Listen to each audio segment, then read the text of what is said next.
Hello and welcome everyone to the ISCA Thursday Super Cup Series. We sure are excited to be here this lovely Thursday night as we're going to be tackling one of my favorite racetracks, the high-intensity 2-mile racetrack of Michigan International Speedway.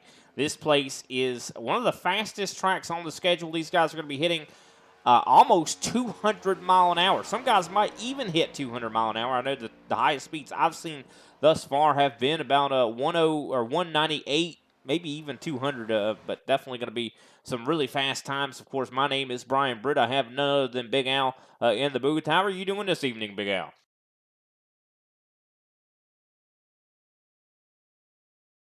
Alrighty, good talk. Well, I'm sure Big Al will be joining us in a moment, but of course, qualifying now underway as if these guys have about 5 minutes of qualifying, 4 minutes and 40 something seconds right now right now. And what's kind of surprising about this in qualifying is these guys actually run faster times in qualifying. Usually, tracks like this, you see the draft matter quite a bit, and I think it will. But it won't be. These guys actually are able to run faster in qualifying. I think that's got something to do with possibly the gear ratio. These guys are not really worried about really saving tires. This track is one that I do believe you do have to save tires, even though it does behave in a lot of ways as a super speedway.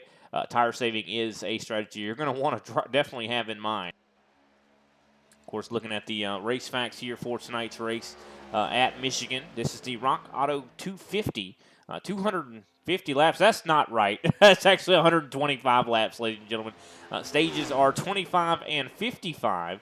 And the race, of course, going the distance at 125, which is 250 miles. Of course, 5 sets of tires, 4 actually down in the pits, 50 laps on the fuel window, which is kind of a lot, in my opinion, there for a 2-mile racetrack. Definitely, usually, used to in previous races past, it used to be about 40 or so laps. But I think this next-gen car definitely has a little bit more fuel economy than the previous iteration. Yeah, that and the fact that we're running 100% on the fuel also probably plays in to make it a little bit longer as well. Yeah, 100%. Let's take a quick look at the points. We're watching Randy Belt qualifying right now. He continues to hit the wall. I don't know if his qualifying times are going to be counted here. But taking a look at the points, of course, Patrick Gitter at the top of the board for the Cup Series standings. This, of course, follows the 12 weeks schedule here.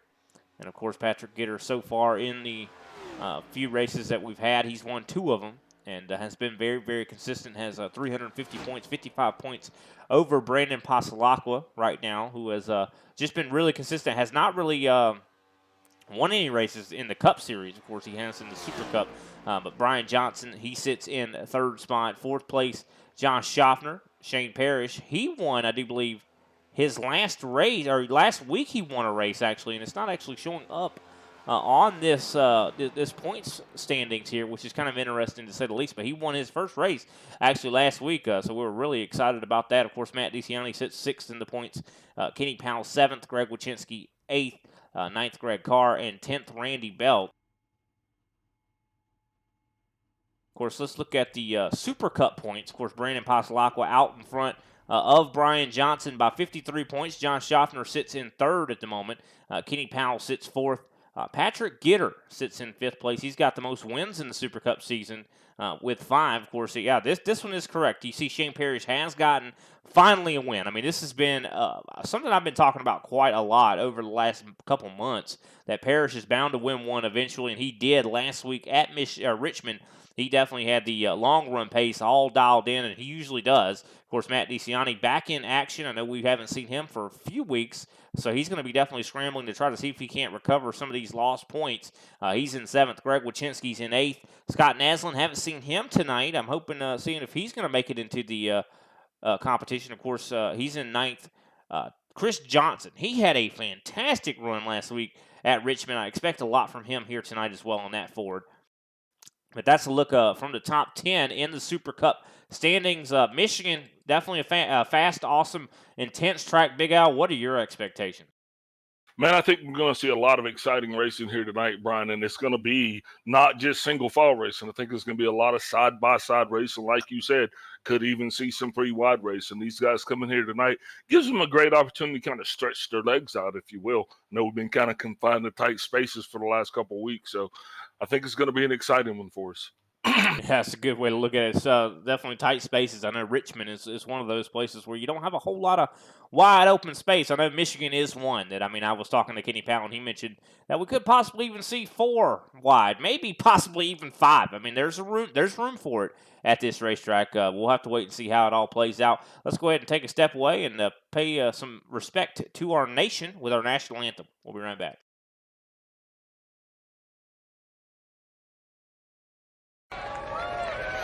Oh, say, can you see by the dawn's early light what so proudly we hailed at the twilight's last gleaming, whose broad stripes and bright stars through the perilous fight o'er the ramparts we watched were so gallantly streaming, and the rocket's red glare, the bombs bursting in air, gave proof through the night that our flag was still there.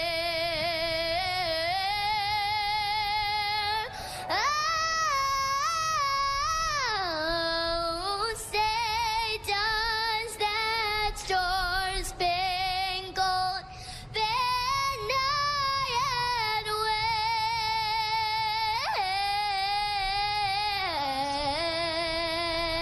wave o'er the land of the free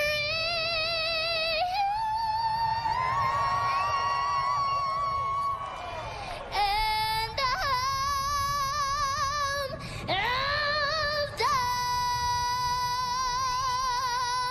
brave.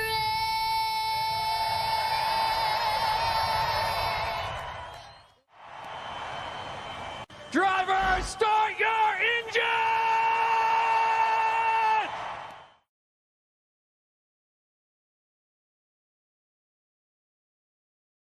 I used to have to go in to the auto parts store. Pay too much, never find quite what I'm looking for. Now I just go online to Rock Auto and see all the parts my car will ever need. Lower prices, more parts, more brands. It's so easy to find the right parts fast. All the parts your car will ever need. Rock Auto. All the parts your car will ever need. RockAuto.com.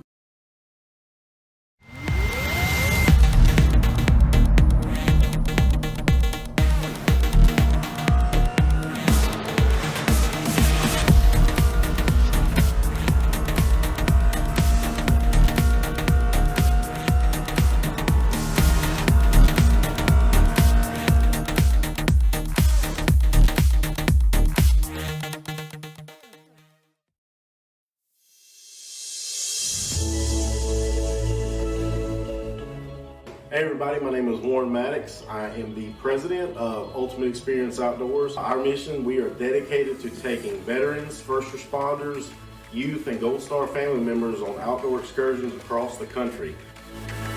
Support for our mission has many forms, from camp cooks to the great storytellers, some buddies with the band, maybe you just want to build a campfire and sit around and listen. Nothing goes unnoticed. Camaraderie is reborn. The acceptance among the men and women that took an oath. Whether it was decades ago or recently renewed, but never forgotten. If you feel like you could help us, please visit our website, www.uxonation.org. There, you can register to hunt, sign up to sponsor an event, or even donate to us so we can continue to execute our mission. Oh my gosh, I feel comfortable, bro. We get a hug, man. What have you done, Jim? We need your help to hold the line once again.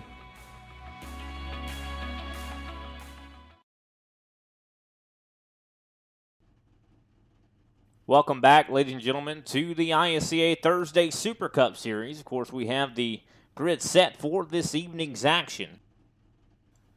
Of course, starting on the pole with a 38.356 is Patrick Gitter. Of course, starting in second place is Randy Mullins. Of course, third place, I do believe, is Matt DeCiani. So look at that. I do believe Patrick Gitter and Matt DeCiani going to be starting up in the top three. Those guys are going to be looking to have a strong run tonight.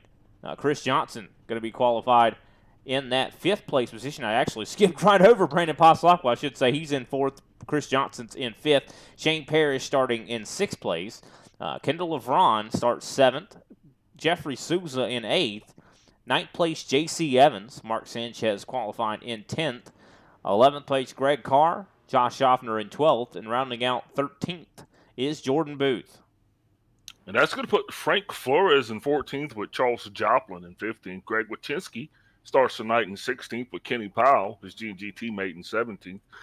18th place shows a Miller Bonds with Jeffrey Ford along his outside in 19th. 20th is Darren Mullins with Alexander Carr in 21st.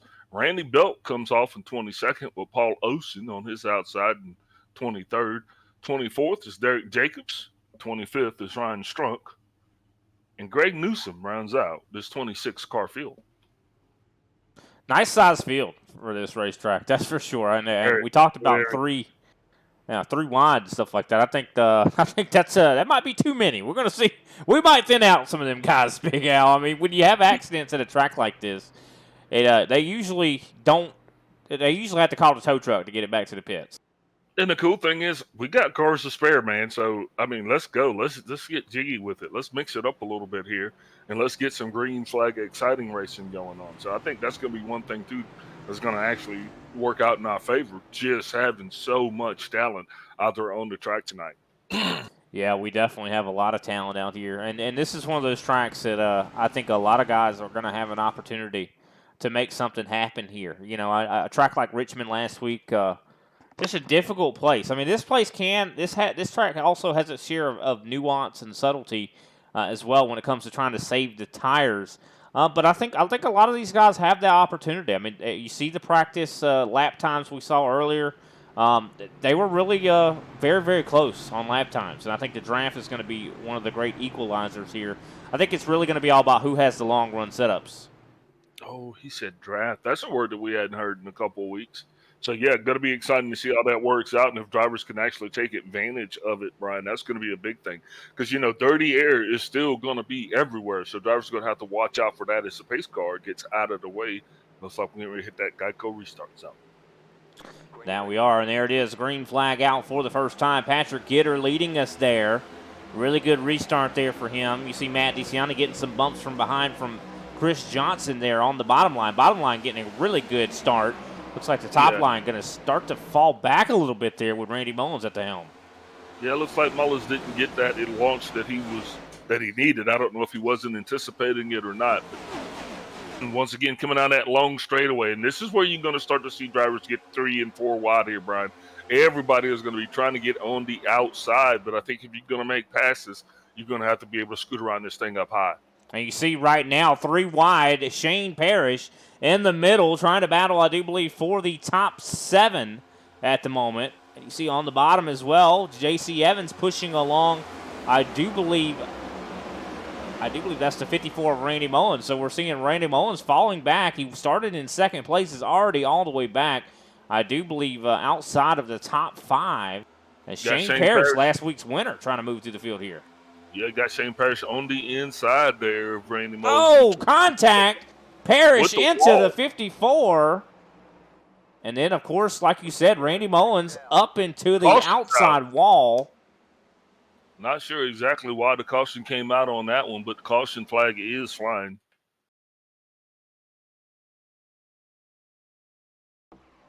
This one might have happened further back in the field. We're going to see what happened in the initial incident, and then I think we're going to probably see something else happen further back in the pack. But, I mean, I don't believe this actually caused a caution. We did see Randy Bowens hit the outside wall fairly hard. As we take a look back here, you see Shane Parrish gets by Jeffrey Souza. And let's see, I think it was off of turn 2 right here. Look for Randy Belk. Looks like Randy Belk is the recipient, and Frank Flores, both of these two recipients of that dreaded meatball flag. And looking right here, I'm watching Randy Belk. Oh, yeah, Frank Flores. Big accident for him. And, of course, Randy Belk gets the black flag as well from Frank Flores. I do believe he was sideways in the midst of the field. Yeah, that was a hard hit there. Repairs required for both of those two drivers. Going to have to monitor that, though, Brian, to see if they're actually able to get those cars fixed and get back out there. This is not one of those tracks where you want to be limping around, but definitely, you know, points matter. So, taking a look back at this incident, I do believe it involved Miller Bonds, a new driver in this series. And you can see right here, I think Frank kind of came down, met in the middle there with Miller. And look at that, Randy Belk just nowhere to go. A lot of other drivers very lucky that they got through that. You know, I don't know, man. I'm going to say it looks like there was a little bit of a twitch there in Belk when he collected Flores. If you just look at there, right before contact, seems like he kind of lunged into him a little bit. Didn't look like it was Flores coming down. Just looked like somebody took a bite out of his rear quarter panel. Take another look back at it here. I think both of them kind of met in the middle, I think. Miller Bonds, and then you see Belk just comes in and just smashes right into the 8. Yeah, 43 car still down on pit road. That's Paul Osen. Also got Randy Belk in the 33 and Flores in the 8. Not the way these guys wanted to end their evening here tonight. Caution flags out for the first time this evening. Hopefully, Brian, hopefully it won't be something that we are accustomed to seeing. Well, one thing, like I mentioned before, the wrecks that you usually see at a track like this are usually catastrophic. I mean, you see these guys are hitting speeds that are close to 200 mile an hour, and when you're going that fast and you hit a car or the wall, that usually ends your race, Big Al. So I think that I don't think we're going to see too many of those because there's not going to be a whole lot of guys left to have those kind of wrecks if they keep it up. Yeah, these guys just going to have to be very cognizant of their position, especially coming down that front stretch. It's not a place where you're going to see a lot of drivers start to kind of fan it out there. That's where you're going to see that 3 wide racing. But yeah, man, sometimes it just gets a little crowded coming back into turn 3. Yeah, I think a lot of what it is too is guys don't realize. Do want to give a shout out to Kiza 39 for following us on Twitch. I think one of the problems is as well, it's very hard to predict on this racetrack where guys are going. At least when it comes to a track like Daytona or Talladega, there are kind of distinct lines, right? At this track, you're arcing a lot of these corners, and you're not running as predictable of a line. Yeah, that's very true. There is no such thing as a preferred line here. You're just going to have to kind of watch out for the guy beside you because guys are going to be getting different runs, especially coming out of 2. That's where you're going to be carrying the most speed out on this racetrack. Yeah, for sure. And, a lot of guys are going to assume what someone else is going to do. And you know what they say about assuming, right? I mean, no, I really don't. I'm not going to finish it, but I mean, you know what I mean. It's you don't assume where someone else is going to go. You gotta it's hard to predict where someone else, and I think we're going to have a lot of wrecks that are based on guys trying to make predictions that are not, fulfilled, I guess. Equally hard to figure. Go ahead. Equally hard to figure out what assume means. There it Green is. flag out. Yep, green flag back out in the air once again. Of course, Matt DeCiani trying to see if he can't sneak his way up to second place. He has, of course, Chris Johnson on the inside. You see Brandon Pasalacqua trying to make something happen. Yeah, Gitter wasted no time actually jumping out ahead of that high line, something totally different than his initial start of the race. So maybe that's going to be something we'll watch out for, seeing if drivers are going to try to get high. Now, you got guys going down low, and that's great, but it's really hard to bend those angles. So you're going to have to be able to make it stick if you're going to be able to try to make those passes on the inside. Yeah, that's for sure. It's really difficult to make those passes on the inside of this track. Is definitely very well known for slide jobs. As you see, the 99 tried to pull one out on the 22 of Patrick Gitter, but was not able to actually make it happen.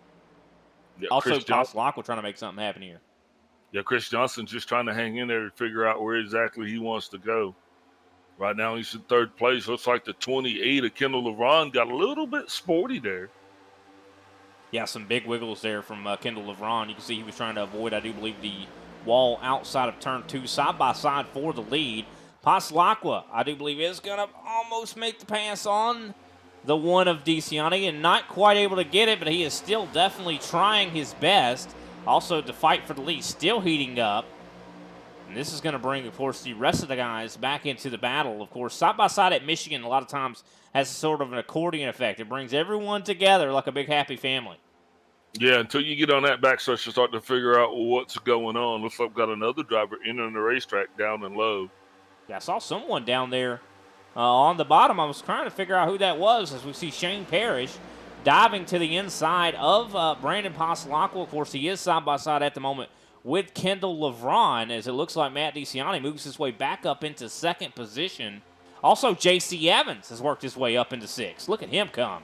I'll tell you, I've been so impressed with that 9. Every race we see him in, he's got top 10 speed.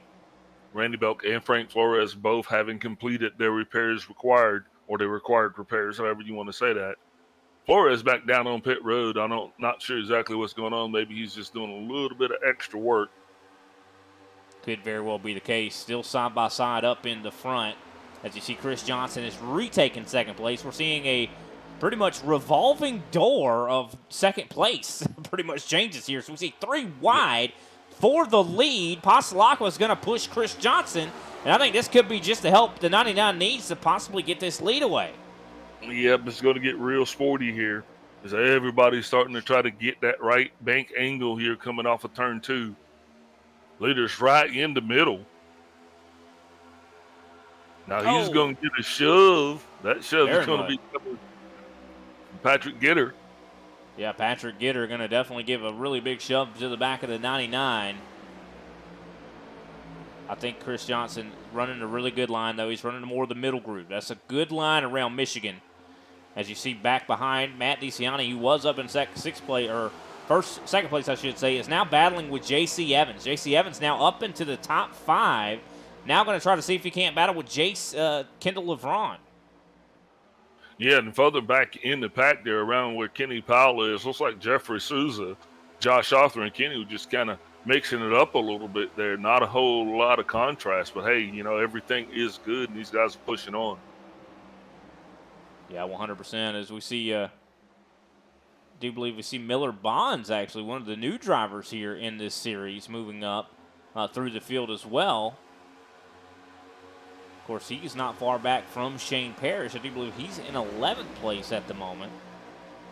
So, new driver, new driver. Glad to see it. 2x2 for the lead. Now, these guys are actually going to get to that point where those tires are going to start to feel righteous, Brian. And then it's really going to be interesting to see them go 2 wide into the turn.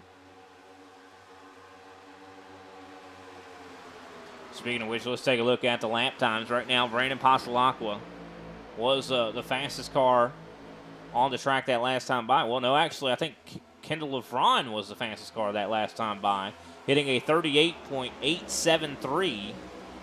But yeah, there is fall off. We're starting to see some fall off. Gitter had his fastest lap the lap before last at a 39.109. So, yeah, Patrick Gitter definitely showing some impressive speed. Not a surprise. We always see that 22. Of course, he usually is in the 21, and on his race car, it does say 21, but we had a late joiner, Miller Bonds, accidentally took the 21 number from him, so we're definitely going to have to fix that for next week. But as we see the battle still raging for the lead and also for third place, J.C. Evans trying to see if he can't walk his way up into third as he gets up to the back bumper of Brandon Pasalakwa. He's going to try to push him forward. But kudos to Chris D. Johnson for actually being able to run out front here, Brian. He's actually led a couple of laps. That's definitely got to feel good for his confidence.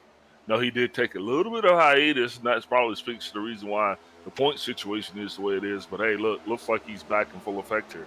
Oh, he was in full effect last week, Big Al. I mean, seeing him at Richmond, he had the fastest car on the track last week at Richmond. I mean, he was out there. Him and Shane Parrish were probably the two quickest for sure. It really seemed like, of course, Parrish ended up actually getting his first win. You weren't here last week, so you didn't get to see that. Shane Parrish won his first race last week at Richmond. Well, way to go, Shane Parrish. He is currently side by side against the 24, Kenny Powell. They are 3 wide right there. I do believe that car on the top will be the 14 of Jeffrey Souza. These guys are on a mini march to the front, Brian, so definitely they're starting to pick up their pace just a little bit. Very much so, and I think a lot of these guys are just starting to hit their grooves when it comes to the tires. I know one driver in particular that's really hitting his groove is Kendall LeVron. He is now rocketed his way up into second place right now and is trying to chase down the 99. Jordan Booth, another newer driver to this series. He now is up in, I do believe, the 6th position, side by side with Brandon Pasalakwa at the moment.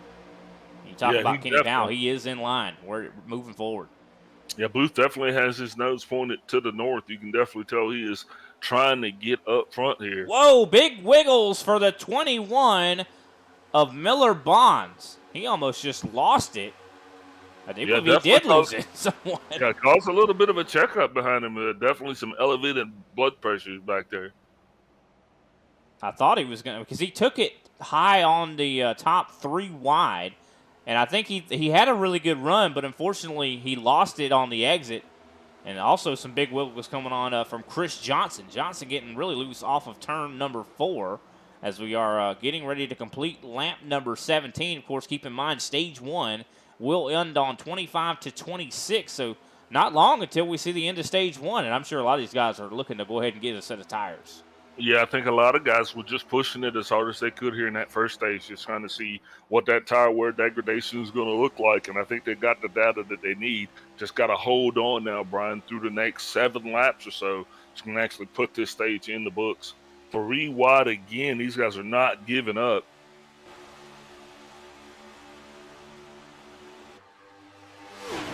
100%. You see Josh Schaffner. He's made his way up to the top 10 for the first time. Now battling side by side with Shane Parrish for the 9th spot. Parrish blinks a little bit there.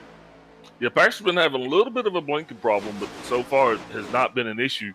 But as these guys get closer, I guarantee you it will be. Yeah, definitely could very well be an issue at some point. But, of course, usually he doesn't have a blinking issue, so hopefully it will clear up after a while. You can see the battling definitely continuing to just intensify. As Kendall LeVron is now in 3rd place, trying to get his nose around the 22 or 21 of Patrick Gitter. That's exactly what he has got on his mind right now. But Chris D. Johnson, though, still holding off as he is continuing to put on a clinic here. Yeah, Chris Johnson was, I do believe, 2nd quick in practice and, did a lot of practicing with, some of his teammates and definitely showed a lot of pace in that Ford. And I think I'm sure you love to see that because those Fords, I know that's kind of your favorite vehicle. Yeah, man. So Jordan Booth right there, another Ford driver, just kind of actually blinked right while he was behind Kenny Powell. When he came back, he was a little bit closer than I thought that he wanted to be, which caused him to bobble. But that allowed Shane Parrish to get the drive off, and now he has rolled all the way up to 7th place. Yeah, Jordan Booth definitely has been looking really good. He's been moving out throughout the top 10. I think he was up into the 6th place position for a moment. It's trending in the wrong direction, but I think he's just trying to take it easy. You see Schaffner really close to the back end of Kenny Powell. I think he's going to try to see if he can't possibly take 8th away. I think a lot of these guys have really hit the go button. I think they're like, it's almost the end of the stage. It's time to go. It's go time, and especially if you've been doing, if you've been a good boy and you've been saving your tires, now it's time to get it moving. Speaking of get it moving to 28, a little wobbly there in the middle, kind of like got caught up in that dirty air, and that's really caused him to actually, get loose between the 66 and the 24. Jeffrey Souza now up in the fifth place for the first time tonight. He enters into the top 5 as he continues his quest towards the top. Yeah, Souza, I think, has really been prioritizing the longer run, it seems to be, trying to take it easy on his tires. So a lot of guys that you were talking about are probably really just running it as hard as they possibly can right now. But I think that Souza has had a little bit of a different strategy, and I think it's working out for him right now. As we see 3 wide just for a moment there. Patrick Gitter trying to hold off Brandon Pasalacqua. Also Matt DeCiani back up into the top 3 for a moment there. Now, these guys are going to be stacked up, but I'm telling you, this is now the run. There's a lot of drivers trying to get to the front. Kenny Powell gets into it with Kendall LeVron. That pushes Powell to the inside, which in turn pushes Jordan Booth way below the line. Yeah, I don't think this is over yet. Those guys just had contact. I don't think they're going to be done with the contact. They're still 3 wide right now. And, of course, that is, do you believe, 3 wide just on the edge of the top 10. And these guys are trying to get stage points. And wherever they finish right now, it's going to depend on how many they get.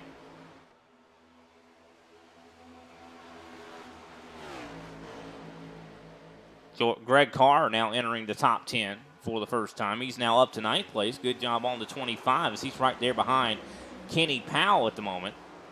Yeah, definitely Greg Carr doing very well, showing a lot of speed here this time in the race. J.C. Evans also coming alive as he is battling the 24 for position as well. The interesting thing about this is right around that cut line, Brian, as only the top 10 positions will pay those very valuable points. Yeah, 100%. Also, Shane Parrish, who has been really successful on long runs, is really looking really good right now. He's up to 3rd. He's been ebbing and flowing in this race thus far, but I think he is definitely trending in the right direction at the moment. Always very smooth when it comes to his wheel inputs. I think he was not really comfortable with this racetrack when I talked to him last week, but he said he was going to spend a lot of time preparing, and usually that's Shane Parrish's strength, is always preparing and getting ready for tracks and just putting in the due diligent work. Well, he's right there right now mixing it up with the leaders, and I'm pretty sure they don't really appreciate that, as these two guys have been right there side by side. Brandon Pasalacqua down makes his way up into P2. Patrick Gitter slipped back into 4th. I don't think we're done seeing him just yet, though. This is going to get interesting as we come to 1 to go before stage 1 is in the books. That's right. Just a couple more corners, and stage 1 will be complete. Chris Johnson has led the most laps in stage 1. Has definitely looked incredibly fast in the 99. Has been the Pied Piper, but now he's getting challenged by the 66. As you see, Shane Parrish tries to side draft, not able to get the run on exit, though. And I do believe Chris Johnson will cross the line as your stage 1 winner. Awesome job to the 99. Dominating performance there in stage 1. Going to get some really good stage points. Of course, Brandon Pasalacqua able to finish 2nd. Shane Parrish 3rd. Patrick Gitter 4th. Matt DeCiani 5th. Jeffrey Souza in 6th. Kendall LeVron 7th. Greg Carr in 8th, Jordan Booth in 9th, and Kenny Powell rounds out the top 10 points-paying positions. With that, we're going to take a brief step away, and we'll come back, and I think we'll talk to Mr. Chris Johnson. Sure, he'll appreciate the chat.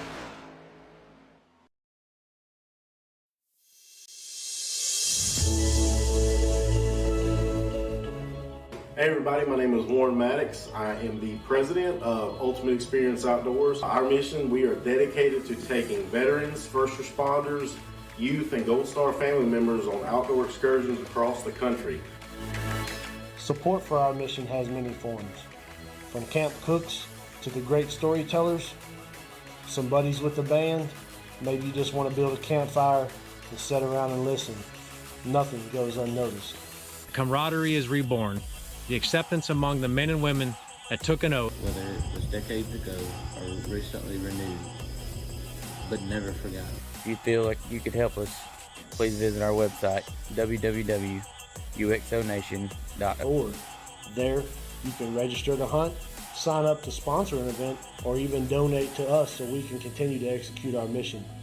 Oh my gosh, I feel tough, bro. We get a hug, man. What have you done, Jim? We need your help to hold the line once again.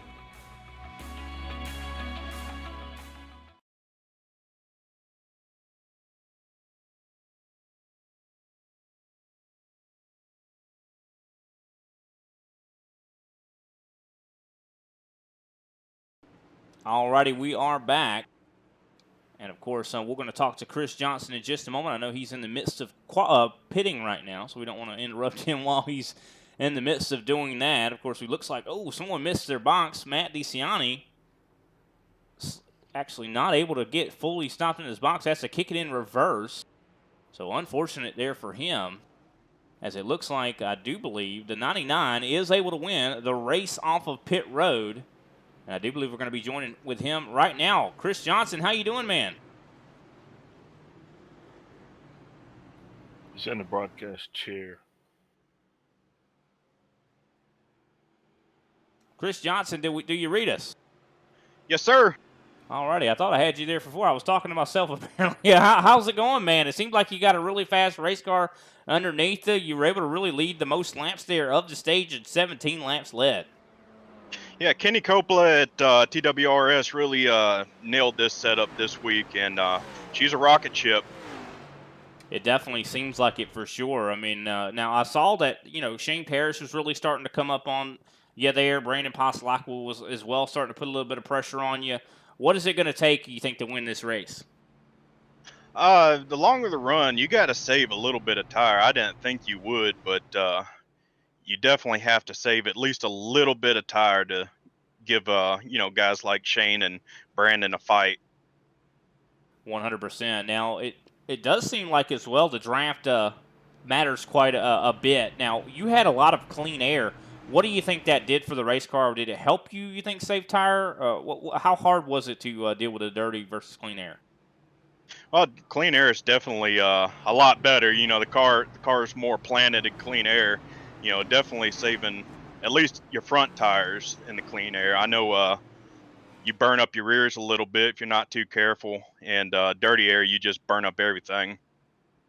All righty. Well, we know the green flag is getting ready to come back out here very soon. Thanks for your time, Chris. Congratulations on the Stage 1 victory. Who can we shout out before we let you get back to it? Of course, Southern Spiral Pipe, TWRS, G&G, and all y'all up in ISCA. All righty. That was Chris Johnson, driver of the 99. Definitely a fantastic performance for him. He's going to be starting up front here, Big Al. What are your expectations after seeing that stage? I think it's going to be more the same. Yeah, I think you're right. I think there's going to be a lot of guys that learn some lessons there for sure, though, as well, as we have, I do believe, about 35 laps, if I'm not mistaken, to about 30 laps, I should say, 31 to be exact, until we get to the end of stage number 2. We're going to be going to lap 55 to 56. And this one's going to be a little bit more tricky because that tire wear is definitely going to be something that's going to rear its ugly head. So drivers are going to have to be cognizant of that as the pace car is down and away. Yeah, 100%. As here we go. Green flag back out in the air. Chris Johnson up through the gears. Really good start there. You see already Patrick Gitter, though, jumps up to the top, of course, in front of Brandon Passalacqua. Passalacqua gives Patrick Gitter a really good arrow push. 3 wide, Kendall LeVron having to battle with, I do believe, Jordan Booth. Yeah, the 25, though, gets caught up in the rear of him. So going to be watching 25 as he's going to be fighting to maintain or gain those positions that he just lost there, Brian. Kendall LeVron, big dive to the inside of the 41. He makes the pass complete. We also see some battling further back. I do believe Matt DeCiani, we talked about him. He missed his box and has definitely paid the price for it, is now outside of the top 10.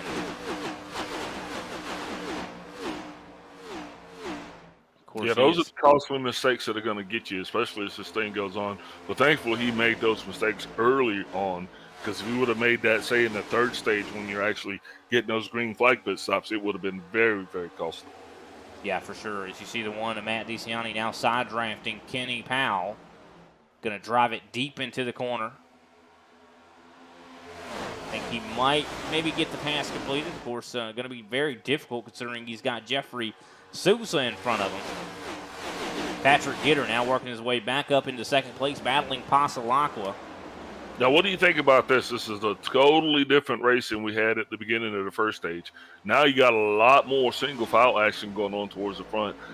More towards that second pack, though. Kenny Powell goes for a ride sideways, He's going to smack the wall. That's Oh! definitely going to be costly for him. Just when I was saying it, those guys were getting there and they were kind of jockeying for position side by side. One gets in that dirty air, and I think everybody's just along for the ride. Yeah, let's see exactly what happened here with the 24 of Kenny Powell. I know he was being side drafted quite a lot by Matt DeCiani. I'm wondering if this maybe had something to do with it, or was it another driver? You see right here, him and Jordan Booth were racing each other quite hard. I think that might have had something to do with it. Yeah, I think it actually was Kenny Powell and Matt DeCiani. Let's take another angle on this. You know, Powell really able to avert disaster.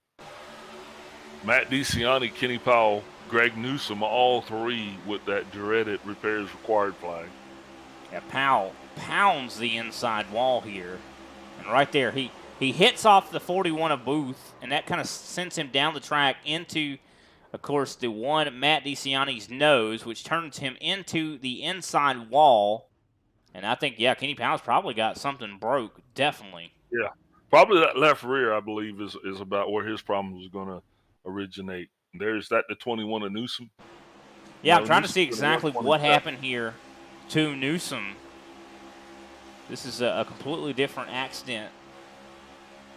And you see right there, oh, he actually came in and clobbered the one of Matt DeCiani. As DeCiani was on his rebound. DeCiani would have been just perfectly fine if the 127 hadn't came in and just smashed him up. Yeah, he looked like a hollaback girl. He gonna be hollering his way back to the pits. And that, you know, all that came as a result of him missing his box and being back here. You know what I mean? I mean, a lot of times little mistakes like that can put you in the wrong place at the wrong time, and that's exactly what DeCiani ended up in. If he hadn't been back here, if he hadn't missed his box, he would not have been back here. You know, I'm pretty sure he didn't plan it, but it just sometimes plans change, and unfortunately for him, it put him back there. That's right, and yeah, I always say you want to change your life forever, just count to 10 before you leave the house tomorrow, and then right there you would have changed your entire life. Yeah, that's right. It's like a butterfly waving its wings, causing a tsunami across the world. But yeah. But yeah, that's unfortunate there for DeCiani. Very good qualifying effort for that driver. Has been really strong. Has won a lot of races this season. Unfortunately, now he finds himself back in 21st position. Kenny Powell, of course, in 20th. So I think the numbers are starting to dwindle. I do believe this is going to be a race of attrition here tonight. I think Powell's going to be rolling before DeCiani. Could definitely be the case for sure. We'll have to wait and see. I wouldn't mind if while we got a second, let's see if we can't talk to one of these guys and see how they're feeling, Big Al. What do you think?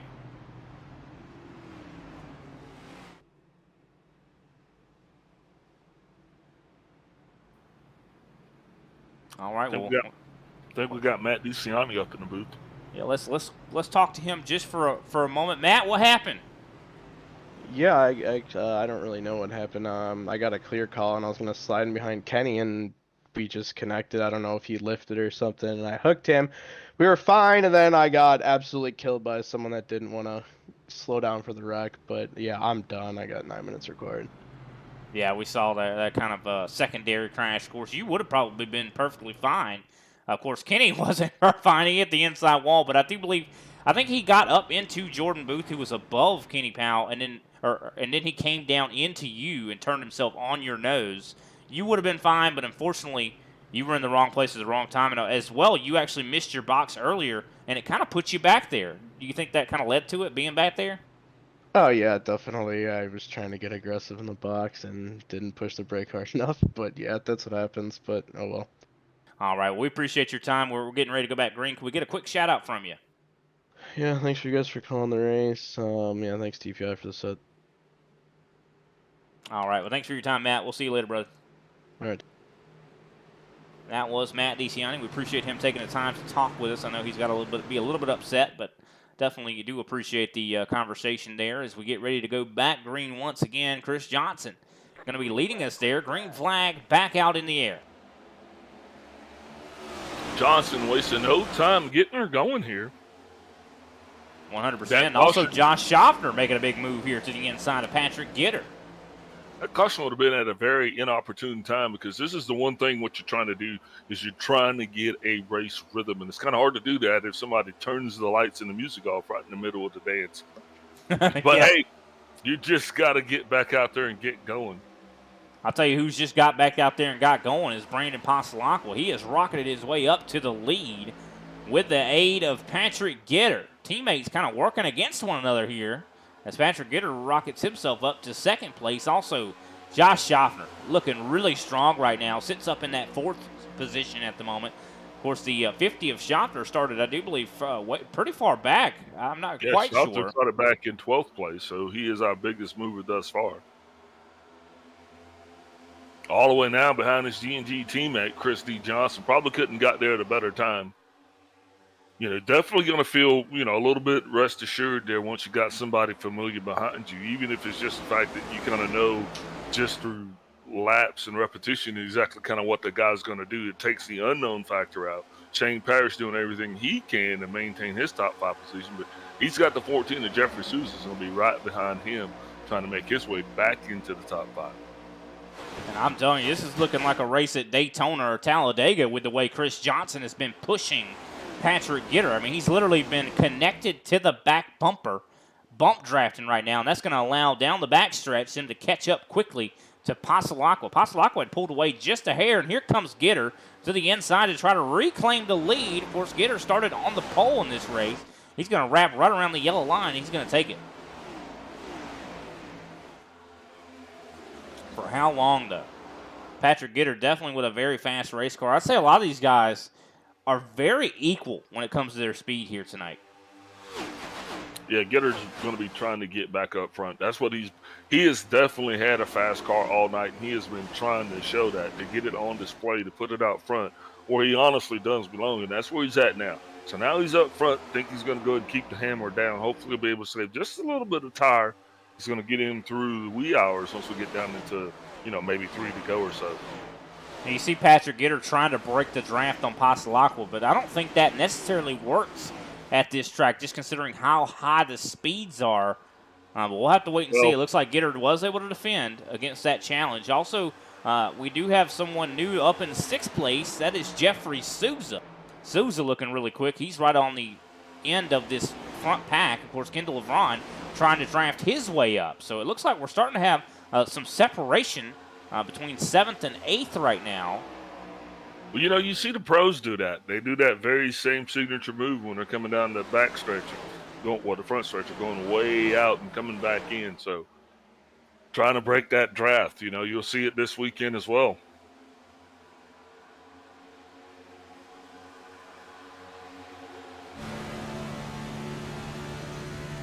Taking a look on board with Kendall LeVron. Of course, he is the one at the end of this 7-car pack at the front that have separated by over a second on the 8th place position. Of course, LeVron has a really good cockpit camera here of the back end of Shane Parrish.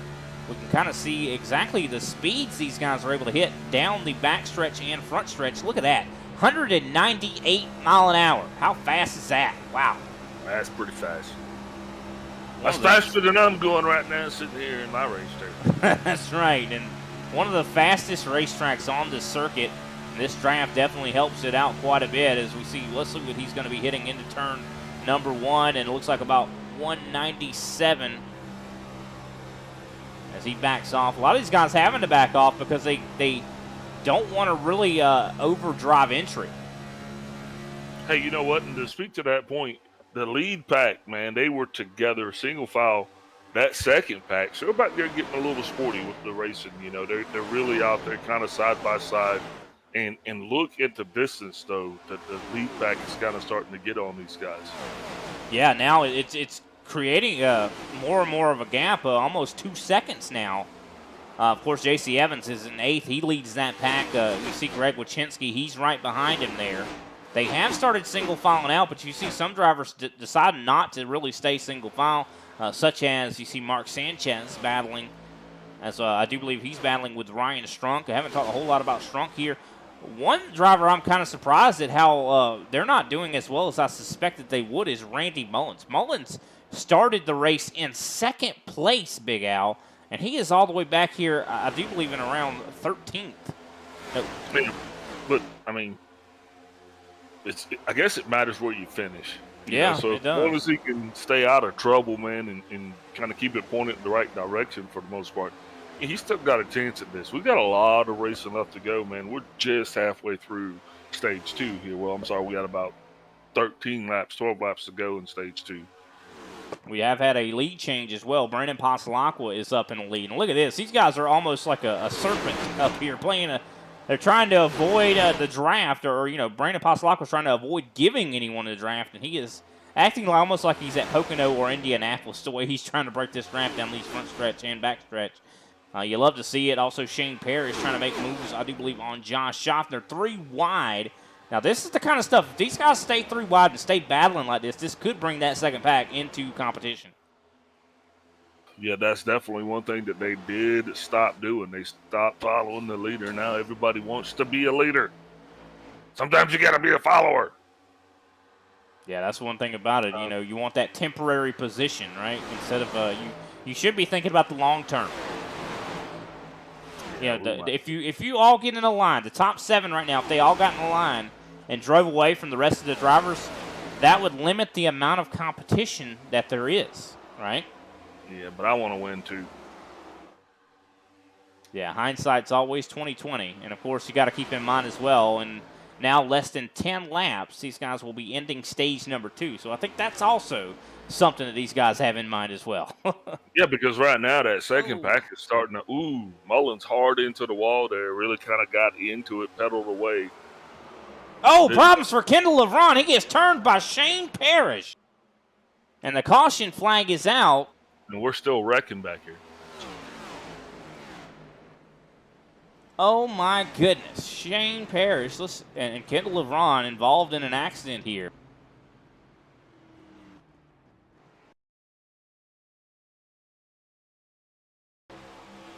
Take a look back at this and see if we can't suss out what exactly happened here. You see Parrish just with a really, really solid run. And yeah, but he got into the wall.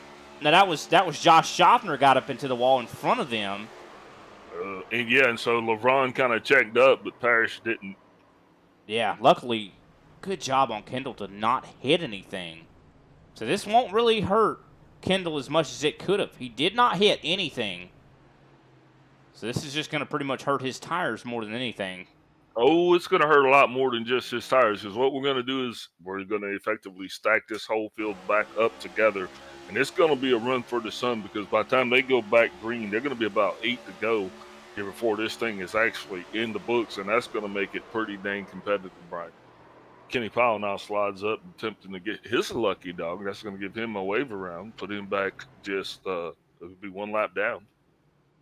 That's good for him. I mean, surprised to see him still in competition at all. I mean, because 1 lap down, he could easily get that lap back. I mean, especially at the end of this stage, he could be right back on the lead lap and possibly back in competition. He just needs to get some more of that damage fixed. Glad to see him back out there. Lap. Kenny Powell's back on the lead lap. Well, look at that. I spoke a little too soon. He's back on the lead lap. Glad to see that, and glad to see him being persistent and not giving up. Yeah, out of the 26 cars that started here this evening, we actually have 20 cars that are still on the lead lap. Next car lap down is going to be Derek Jacobs. He has scored 1 lap down. No, sorry, 9 laps down. 1 lap down. Man, look, don't listen to me. Jacobs I've got him on the lead lap right now.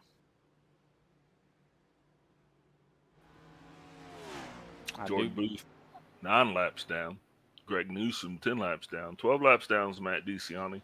14 laps down, Randy Belk and Frank Flores.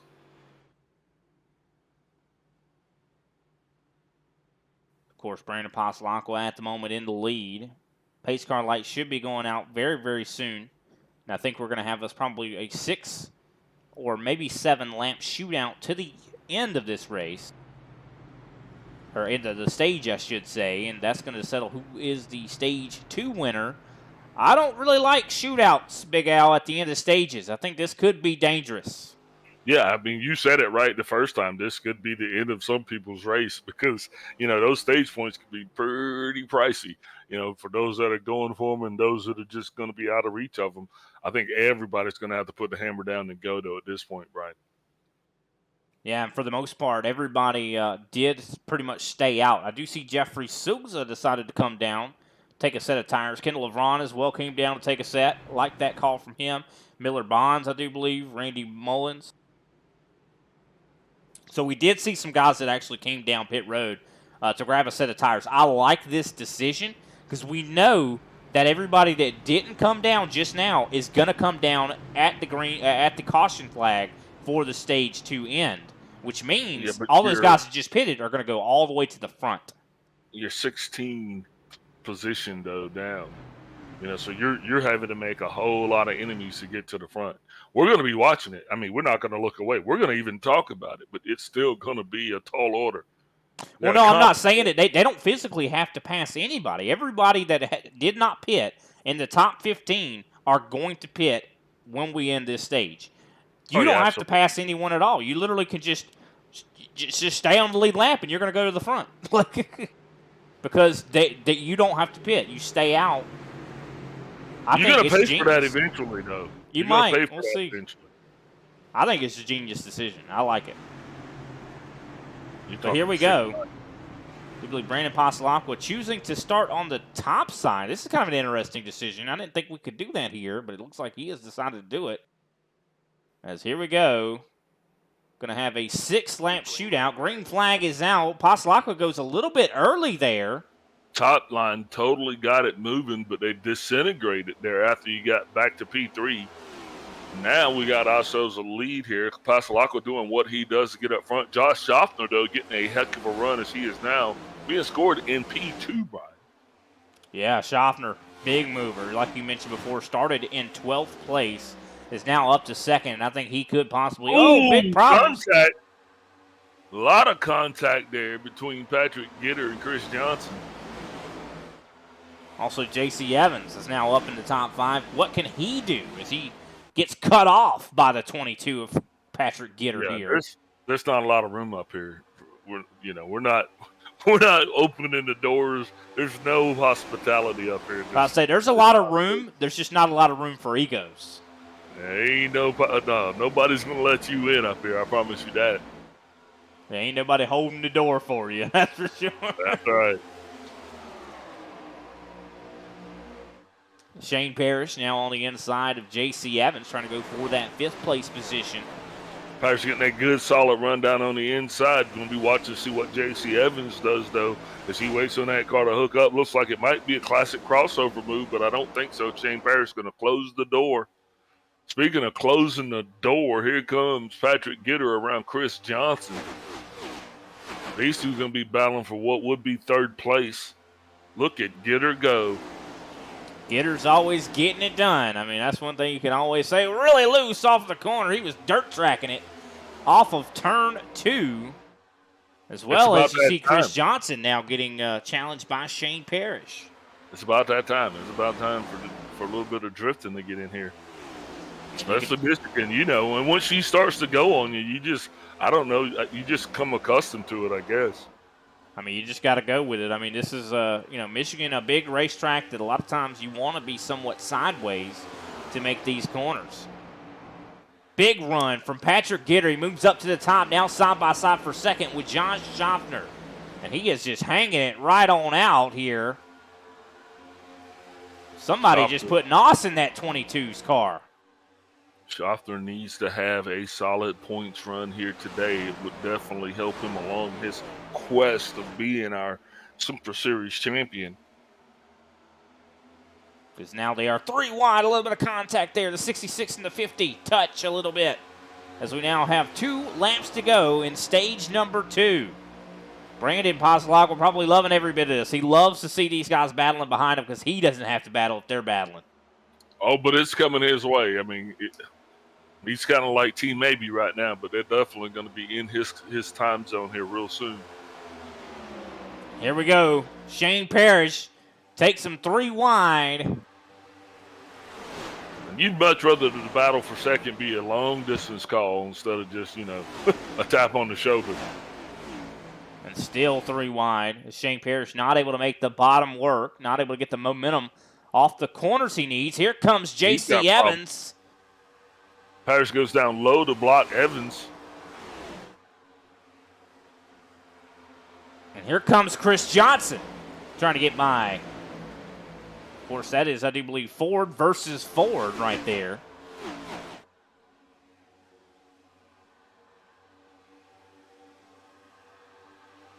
Brandon Pasalakwa showing the way. I mean, he is definitely getting it done here at the end of stage 2. That he is. He gets off of turn number 4, and he is going to win stage 2 by a country mile. The yellow flag is out. And there it is. Yellow flag is out. Pasalakwa, your stage 2 winner. Josh Schaffner, 2nd place. Patrick Gitter, 3rd. Chris Johnson, or actually Shane Parrish, 4th. Chris Johnson, 5th. J.C. Evans, 6th place. Ryan Strunk, 7th place. Good points there for him. Darren Mullins, glad to have him back, of course, in 8th. Greg Wachinski, 9th. And I do believe Mark Sanchez? Nope. Greg Carr, 10th. Greg Carr, I do believe, finished top 10 in the last stage as well. Good job to the 25. With that, we're going to go ahead and take another step away. We'll be right back with whoever Big Al wants to talk to. I used to have to go in to the auto parts store. Paid too much, never find quite what I'm looking for.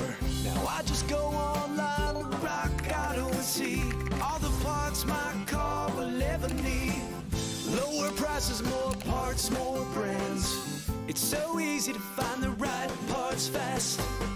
All the parts your car will ever need. Rock Auto. All the parts your car will ever need. RockAuto.com.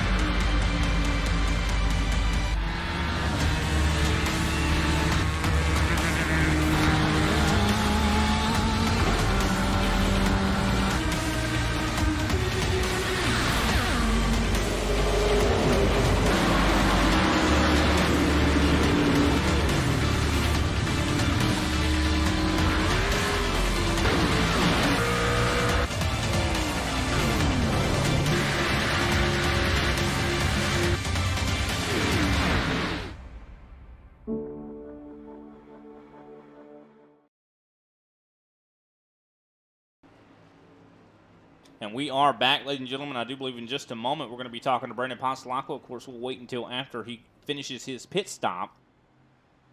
But what a race thus far. Now's when the race truly begins, though. Of course, this is when fuel is going to come into play. Now, keep in mind, we did see some guys, I do believe, that were able to, they pitted on that last time, and I do believe they should be going up to the front. I do believe Randy Mullins is one of those drivers. Looks like Kendall LeVron actually jumping up a couple spots, but let's go ahead and chat up Brandon Pasalakwa. Hey, Brandon, this is Big Al up in the booth. You got me? Yeah, Big Al, how are you? Hey, pretty good, man. Congratulations there to you for your stage 2 victory. Thanks, appreciate it. Yeah, it was a lot of hard fighting. This track's super fast and has a lot of different lanes you can drive on, so it's been a blast so far. Yeah, speaking of different lanes, on the initial start, you found yourself up in 4th place there on that high side. Didn't look like the high side got a good launch, but ironically, on that restart, you chose to start on the high side. So what's going on with that? Yeah, I had a good launch on the previous restart. I was able to get around Chris on the outside. So I just figured it on when I was leading, I'll take the outside and just try to get as much of a run off turn 2. So that's all that went into that decision, and it worked out for me there. Yeah, absolutely it did. As we get ready to go into this 3rd stage of racing, what are you finding the balance on your car being? Is it going to be more of a fuel efficiency thing, or is it going to be a battle of saving tires? I'm not saving anything tonight, Big Al. I'm just letting it rip, burn the tires down, and see what happens at the end. So I think we're going to have to split this last stage here in half and just see what happens. All right, man. I tell you what, I'm going to let you get back to getting it. Before we let you go, man, who are you giving a mini shout-out to here tonight for your stage 2 victory? Yeah, thank you. To give a shout out to you guys in the booth as always. You guys do a wonderful job up there, and then I want to thank my G&G teammates. It's fun running with these guys up front. Chris has a fast car. Josh is quick too. So I hope we get to duel it out all the way till the end. All right, sir. Good luck to you. Hopefully, we'll see you in the booth at the end of this thing. Sounds good. Thanks, Al. Appreciate it. Alrighty, that was Brandon Pasalacqua, driver of the 6 machine. As we file down onto the backstretch, pace car lights are out. Randy Mullins in control of the field right now. Of course, he started this race on the outside pole. Now is in front. Of course, I do believe he is on about 6 lap older tires. I'm wondering, I don't think it's going to make that much of a difference right now, but later in this race, it very well could. Well, it's definitely going to make a difference because if you're actually doing math and you're tallying up the total to the end of this thing, I think that's going to make it a little bit tighter there, even though it's only 5 laps. That's a good point. I mean, we talked about it earlier. The fuel window is 50 laps. That's how far you can make it on a tank of fuel. That means we have at least one stop, I do believe, here. Maybe even another one. I think it is just one stop here. Probably around halfway, be about 80 or so. We'll have to see how that goes. Green flag is back out in the air. Good restart there from Randy Mullins. Of course, Miller Bonds as high as he's been all night tonight. Now up to 2nd place. Not a whole lot of help there on the bottom, though. Looks like Patrick Gitter going to come to his aid. As it looks like Randy Mullins still in control. Side by side, Jeffrey Souza and Miller Bonds. And this is when I expect possibly we could see more ruffling of some feathers, some more guys getting a little bit more aggressive, just considering this is when the race truly begins. This is when these guys, this is when the honor starts to come in, where these guys want to win that race, get the glory. Yeah, but I mean, we still got to make a pit stop. We got a long way to go. You think they're thinking about pit stops? I mean, Brandon Pasalacqua said, "I'm not worried about tires. I'm just going to rip it." I think a lot of these guys are thinking that same thing. Yeah, I'm here for the ride too, so let's just see how this one unfolds. But Randy Mullins definitely doing what he's got to do to get up front. Jeffrey Souza definitely got to be pretty happy with his position right now as he cracked into the top 5, and now he's running up in the P2. So these guys are going to take advantage of the clean air. Parrish still mixing it up in the middle there as he is going to be battling for what looks to be 7th place. Yep, 100%. Ryan Strunk as well. We haven't talked a whole lot about him. He is now up in the top 10, sitting in 8th right now, pushing the rear end of the 21 of Miller Bonds. Miller Bonds, new driver here, up in the top 6, definitely looking really good. As you see Josh Schaffner trying to challenge Ryan Strunk. Ryan Strunk gets to the outside wall a little bit there. As the 99 of Chris Johnson is trying to work his way back through the field here. Getting by, I do believe, the 64 of Darren Mullins right now.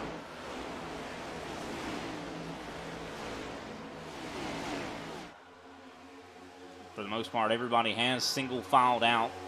Like a lot of these guys maybe are preparing themselves for the long run. Oh, yeah, absolutely. Winter's coming. You got to keep a little bit of fat on that bone, brother, at least till you bring it down pit road because, you never know. Sometimes guys are going to start to pit, and I think you're going to kind of ride it out because there is a high probability that we will see old Barney the flagman wave that yellow flag one more time. Speaking of which, Randy Mullins there having to fight off Brandon Pasalacqua. Pasalacqua got a heck of a run there on the inside, and he is charging back up to the front with tires just being some 5 laps fresher than those that are found on the 54 Mobile. Yeah, this is not a surprise. I mean, Brandon Pasalacqua said that he was going to take every run that he possibly could. I mean, I talked to him a little bit before the race. We talked, even just now, he said that he was going to be really aggressive. But, before the race, he said, last time I came to a track that was a 2-mile track, like Auto Club. Last time we were at Auto Club, he says, I took it really easy. I did not try to ruffle any feathers. I did not get anywhere in that race. That's what Pasalacqua said. He said, this race, I'm going to be completely different. I am going to race as hard as I possibly can. Any runs I get, I'm taking them. And that's what Pasalacqua's doing at the moment. We are halfway through this event here, scheduled for 125 laps, just 61 laps to go. For this one's in the books. Big battle going on right now. Ryan Strunk and Josh Schaffner are battling for 7th right now. course, Schaffner up on the top side. You see Strunk is on the bottom. Now, we have not yet had a clean run the entirety of this race. So if these guys can keep it together here in this, the most risque of the 3 stages, I think I'd be pretty impressed. And that's, it's kind of a surprise that these guys aren't being as clean as we expect. I mean, a lot of times these ISCA guys don't have a caution at all. I mean, most of the time that's kind of how it is. And as we see a challenge for the lead, Brandon Pasalaco, big run. It's just hard it's about the proximity of cars to cars, I think, is the problem here on this racetrack.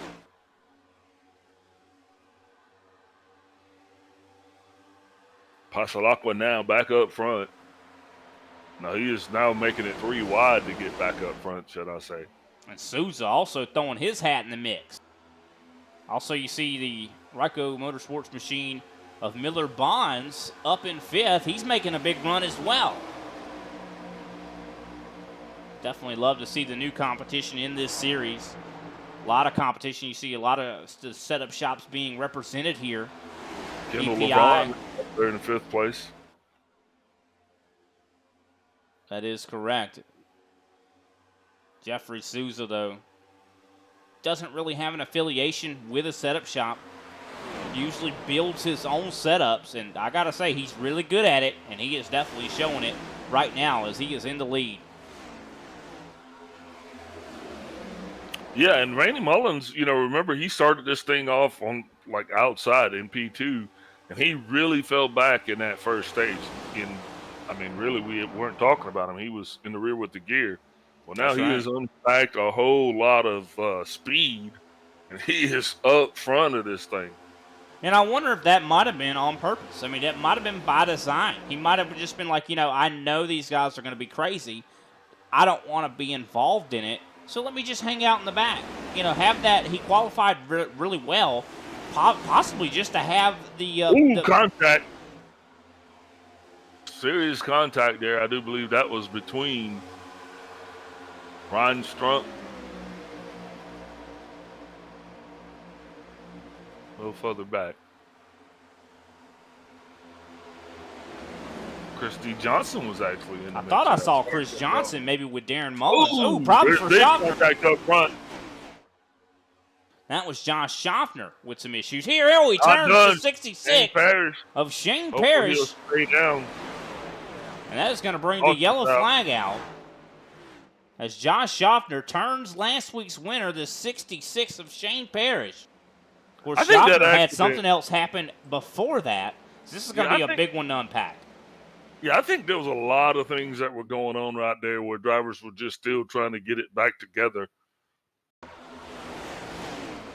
we're going to take a look back at this accident, see exactly what happened. Keeping an eye on Josh Schaffner right now. As you see Shane Parrish coming up on the 50 machine.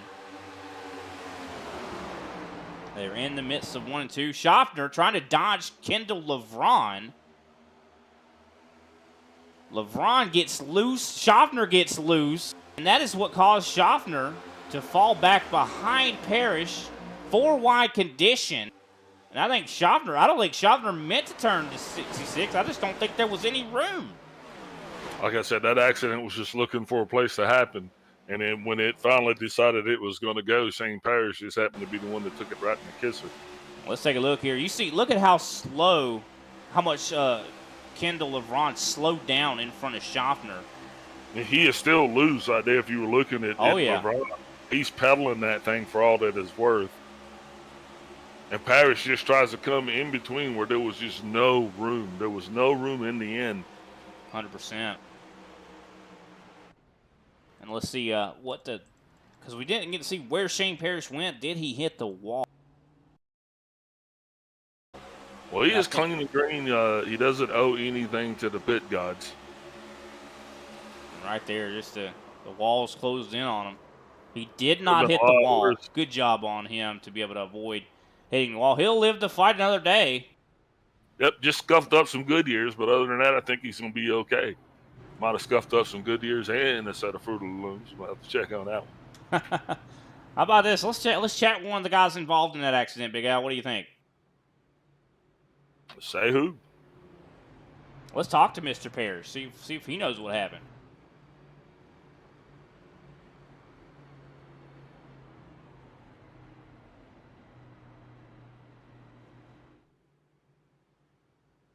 All right, we got him in the booth. Figured we'd go ahead and see what happened from your point of view, Shane. You got turned around there. Luckily, you did not hit the wall. Looked like the walls kind of closed in on you, though. Two cars kind of, there was room for you, and then there wasn't. Yeah, I don't know exactly what happened. It's just, this is not one of my favorite styles of racing. It's just everybody's just wanting to side draft and get real close, pushing the walls, and it's racing here. It's not anybody doing anything wrong. Yeah, I don't know what happened. Oh no, I know I had plenty of room going in there. Josh got a little bit loose coming off the corner, so I went to the middle, had to run, and then from there, I guess it closed up. Next thing I know, I was going backwards and trying to steer it and brake it so I keep it off the wall. Tires are going to be pretty bad here the rest of the race, so that really took a lot of wear out of them. Yeah, I'm sure it did. Unfortunately, you didn't hit the wall, so it sounds like you're going to stay out and see how those good years treat you. Yeah, I don't have much choice. We get a late green-white checkered here or coming up later. We got 10 laps to go. Might need that extra set of tires. We're just going to, get it to go through the field here. It's been strong a little bit on the later run. I thought there might have had a little bit of something for the leaders. Don't know now. We'll just have to see how it goes, but got a long race yet. You guys have been doing a good job up there. Appreciate all your hard work. All right. Well, thanks, Shane. We appreciate you chatting with us and telling us your point of view there. We'll get a quick shout-out for you, and we'll let you get back to it. Got one big shout-out. Good to see Big Al back. Hey, man, appreciate that, boss. I'm very glad to be back. Hey, boss. Wish you were here last week with the big win, but I did put it out for you, Big Al. Well, congratulations again to you on that one. Hey, who am I dropping you off at? What booth you going to, boss? You'll put me back down into the EPI. Roger that. Hey, good luck to you. All righty, that was Shane Parrish, driver of the 66. Definitely glad to be able to talk to him and have his point of view. Brandon Passalacqua choosing the top once again, Big Al. Worked before. Let's see if it works again here. He said that lane was fast, and I think he is definitely demonstrating that. So maybe other drivers might take a page out of his playbook if they're actually paying attention to that. Because like Mr. Parrish said, there is a high probability of a late race caution here. Yeah, he definitely said it was worth saving that set of tires.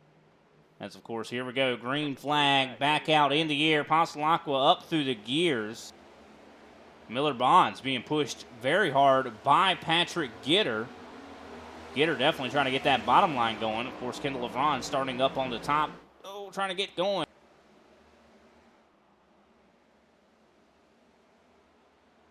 And it looks like Miller Bonds jumps up in front of LeVron. Big wiggles. I don't think we've seen the last of the yellow flag, Big Al. This is getting a little bit crazy. It's Josh Schochner. Oh, caution flag is back out. Caution flag is out.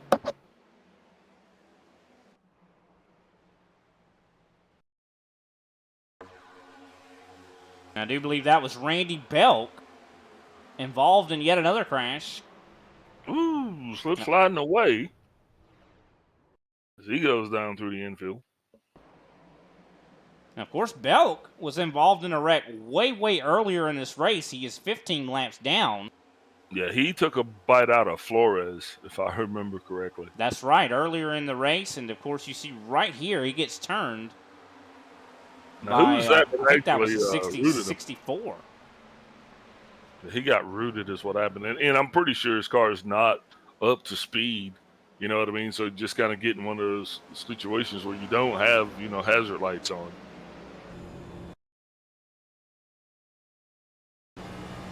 That actually was the 54, Randy Mullins, who got into the 33 of Randy. So Randy on Randy crime. As you can see, the big run up to the 33, and not sure.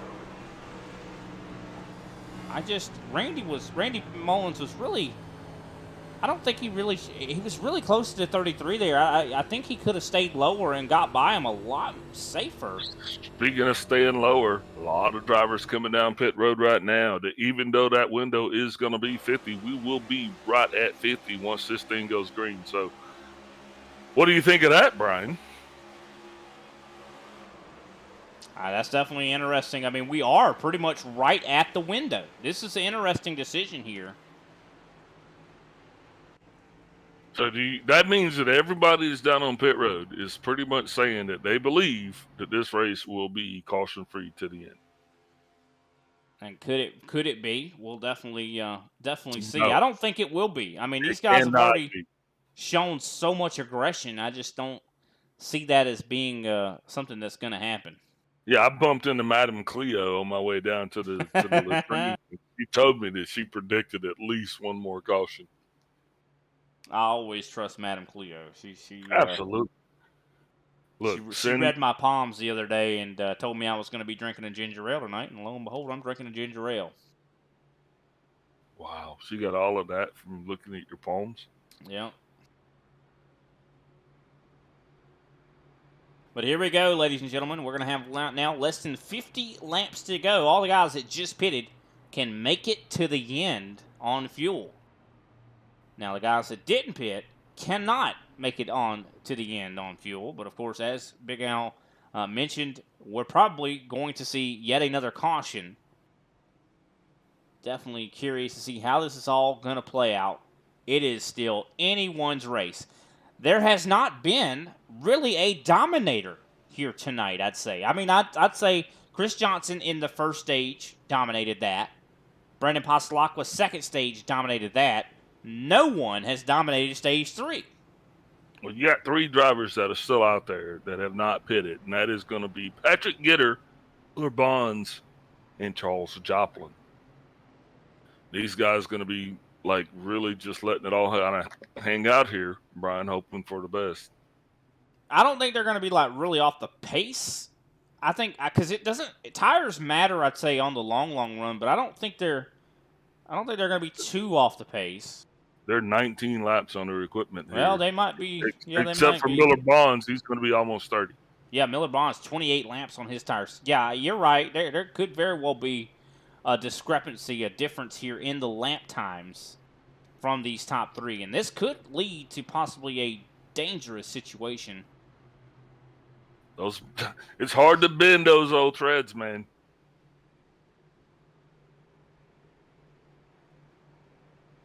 %. But if we go green and these guys end up, if we go green for 15 or so laps and these guys come down pit road and no one else has tires left, they could look like geniuses. 50 laps to go. I mean, Picasso's a long ways away from painting us an Einstein.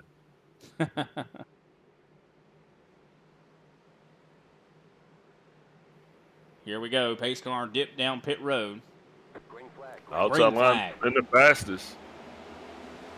The 21 of Miller Bonds is up high now. Seems to be holding up traffic just a little bit. Yeah, it looks like he was not able to really get going, I think, as much as he would like to. Pasalakwa. Not sure what to do here. You see Patrick Gitter pulling away right now. As the rest of the field, I do believe, is getting held up. And that's going to be interesting because these guys running side by side right now. That's really going to make it frustrating for the guys behind them. It's going to force them into a 3-wide situation. It very much is. And here comes Pasalakwa. I think he's going to possibly try to get that 3-wide scenario, but it looks like actually he pushes Charles Joplin around. And here comes Josh Schaffner to the rear end of the 6 machine. Also, Chris Johnson has made his way back up into 6th right now. Kendall LeVron also moving his way forward. Look for the moves that are going to start to occur right here as we come out of turn 2. This is where that frustration is going to start to peak. And you see that ripple all the way back in the field. Even J.C. Evans getting pushed down on the inside. He's all the way back in 11th. Pasalakwa now side by side with Miller Bonds. Does he have the help of his teammate from Josh Schaffner? Schaffner does go with him. But it looks like Pasalakwa is going to resign to follow behind the 21. As Patrick Gitter in control at the moment. Of course, he is on about 19 lap older tires. Now Gitter's getting a little bit of company there as 2 and 3 are now slowly starting to pinch on his keister. Way down on the inside of the track, looks like that's Randy Mullins. He is falling way off the pace. Not sure what just happened to the 54. Something is wrong. He is falling all the way to the rear here, slow on the apron. Not sure what's going on here with the 54. He has just lost a lot of positions and the draft. Now, J.C. Evans just had to drop down low beneath the 28. Those drivers are starting to get that run right now, and they're feeling the real effects of it as Brandon Pasalacqua now makes his way up into P2. And here comes John Schaffner. Look at the huge run from Chris Johnson. You got Miller, Bonds, and Charles Joplin somewhat caught up in the midst of this. They're going to try to go high. But here comes the rest of the field. Kendall LeBron into the outside wall, down into Gwaczynski. No caution just yet, but here it comes. We just collected a lot of cars in that one, Brian.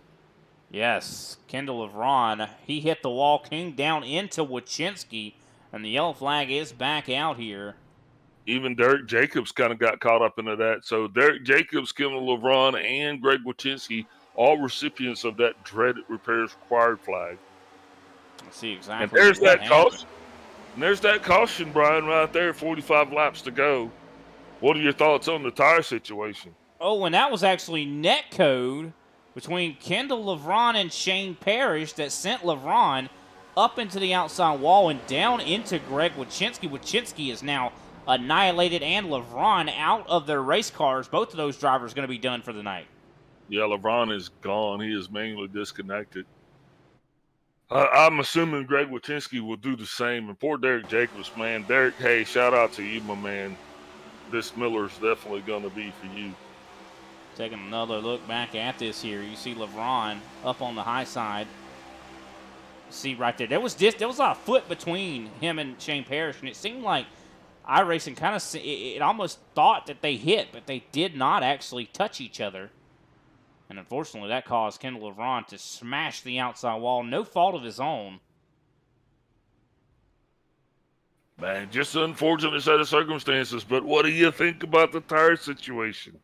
Here we are, man. We got a long way to go. Still going to be like 42 laps to go once this thing goes green. Big Al, I was just curious, what are you thinking? Would you have stayed out now without a doubt, or are you glad that you brought it down?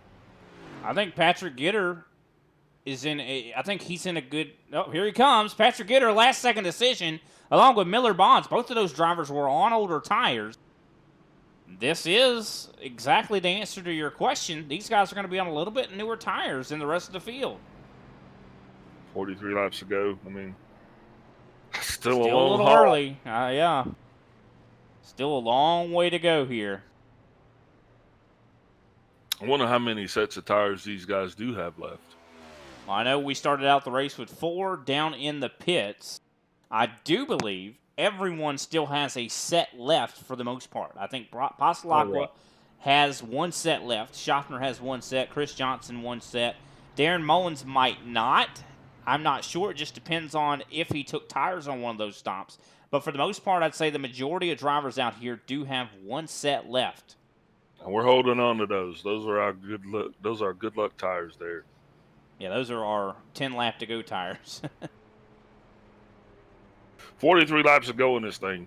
Drivers are going to come out here and they're going to be one thing. They want to be racy, because like you said earlier, you are looking at this towards, infinity. This is towards the end of the race. This is for all the marbles. The only thing that I caution is still a lot of racing left in a track like Michigan. I mean, you just can't not let your guard down. No, you definitely can't. I mean, this is not a place you feel comfortable at all. I mean, this is a track that you always have to be on your toes. I mean, there's always going to be someone battling you. You never can really truly predict what someone is going to do. And I think that has been the storyline of the night. Is being able to, or not being able to predict what's going to happen next. And you could be freaky fast here. I mean, you could be super fast. You could have the fastest car in the state of Michigan. But that doesn't mean anything, though, Brian. You still gotta just take each lap at a time. You could be the fastest car out there and to be the fastest person to hit the wall too. You hit a wall at 200 mile an hour, your race is over. It don't matter how fast that car was. Yeah, so I guess what we're trying to say, ladies and gentlemen, is you know, if you got to go get something to eat or, you know, talk to a man about a horse, do that, because we guarantee you there's going to be some pretty exciting racing going on here towards the end of this thing. Oh, yeah, very much so. Still 19 drivers on the lead lap. 19 cars that could possibly win this race. Started out the race with 26 drivers. Of course, we have had some definitely, I'd say, a little bit of, attrition. That's for sure. Now, of course, keep in mind, Patrick Gitter is, I do believe, sitting in 10th at the moment with new tires. He is the first driver on fresh tires. We'll have to see how that kind of works out. Of course, pace car lights are out. We're on lap 84 coming to 85. Brandon Paslak once again choosing the top side here. Darren Mullins in the 64, highest in the running order he has been. Also Jeffrey Ford, highest he has been as well in that Ford machine, 82. Of course, pace car dipping down pit road, getting ready to enter the Geico restart zone. And there we are, green flag back out. Paslak wasting no time, dives down in front of Josh Schaffner, side by side, the 99 and the 64. Yeah, he wants to control the tempo. He wants to control that race off of the green flag, and he did exactly that. But I'm going to tell you, one driver that really benefited from that last caution, I think that's going to definitely be the 54 Randy Mullins. Not sure what was going on, but he was headed in the way wrong direction. Now he's actually able to regroup and keep that thing moving. Look at this. The 99 really side drafting the 64 of Darren Mullins. Chris Johnson, of course, stage 1 winner, is going to do a slide job on the 64. Slides up right in front of that Chevy. And he's going to take that forward up to third. Try to work his way up to Schaffner. So it's G&G 1, 2, 3 right now. Yeah, and then further back, Shane Parrish getting her done. He's got Patrick Gitter behind him, and these guys are definitely poking their way to get back up to the front. They 100%. running like they're on fire back here, Brian. Yeah, I would assume so. I mean, on a little bit fresher tires, Patrick Gitter definitely going to be trying to take advantage. Of course, he's lined up with his EPI teammate Shane Parrish. They are 8th and 9th right now, as they sit 3 wide further back here. Jeffrey Ford's definitely got a fast car here tonight. I mean, been watching him. He was running up front on older tires, man. Now he is back in the groove. He is still hanging around there right around the 11th. So we'll definitely be watching him tonight as well. You know, one person I am shocked at their recovery has been Kenny Powell. Powell is now on the lead lap. He's sitting in 13th place, and he's showing like he's got competitive speed. After that hit he hit on the inside wall, this is shocking to me, and it really just shows that this next-gen car, that if they have enough time on pit road to fix the car, they can get it back up to the speed, and it looks like that's working out for that 24. So we go 3 wide, Shane Parrish in the middle with Ryan Strunk on top. I'm going to tell you what, Shane Parrish has definitely been the meat and a lot of sandwiches here this evening, because every time we say 3 wide, he always seems to be the car in the middle. That's what's true. I mean, he was 4 wide earlier in the race, and we saw how that ended. Oh, yeah. Still rolling. Paul Olsen makes a little bit of contact with the wall there. Not going to make the front end of that 43 feel any better than it did.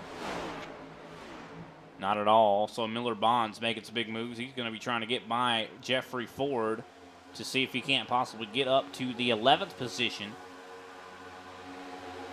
And now you got that lead draft now, and they're starting to kind of bob and weave a little bit. Starting to break that draft up, or at least try to, no matter what circumstances, no matter what they have to use. Yeah, we're actually seeing the top 7 pull away from 8th place, Ryan Strunk. And I guarantee you Patrick Gitter does not want that to happen. He is definitely going to be trying everything he possibly can to push that 77 or get by the 77 to get up there and possibly get caught back up with the rest of the pack.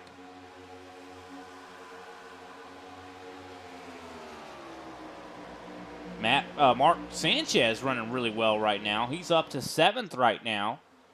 Awesome day for this 29 machine. Also, J.C. Evans sitting in 5th right now. He has been having a banner day. A banner day indeed he is. You know, he's definitely got to feel pretty good about running all the way up there in P7. Because right now, Brian, I think we're getting ready to. I mean, we got the marbles. I think it's time to start shaking them up a little bit. Yeah, I do believe the battling is going to start to commence. As we were talking about the separate packs there, 7th and 8th have now closed in on each other. Now one pack or two packs become one. As we're now 91 laps into this race. Of course, everyone should be able to make it on fuel. If we go green from here, who has the long run to make it happen? Yeah, nobody's actually had this amount of laps on their tires here. So this is going to be another thing that we're going to be watching. Because if we were to actually take this thing all the way, you know, drivers are going to end up with some 50 laps on their tires. 100%. Here comes Darren Mullins to the inside of Chris Johnson. So battling at the moment for third. Darren Mullins kind of on the bottom by himself, trying to side draft to 99. J.C. Evans right there in 5th. And what a race this has been exciting from start to finish. I expect no less at this super exciting 2-mile racetrack in Michigan. Yeah, and these guys definitely came here to race tonight. That they did. Brandon Passalacqua, though, has led a ton of laps here so far. Is in control. G&G still in control. 1, 2, 3 at the moment. J.C. Evans now up to 4th place. He gets by Jeffrey Souza and Darren Mullins. Looks like Souza, though, making a big run to the high side. This is the time of the race where we start to do the formation flying. And that's exactly what's happening right now. You see J.C. Evans put 3 wide in the middle. Darren Mullins trying to take advantage, side drafting. This is when it gets dangerous. Inside.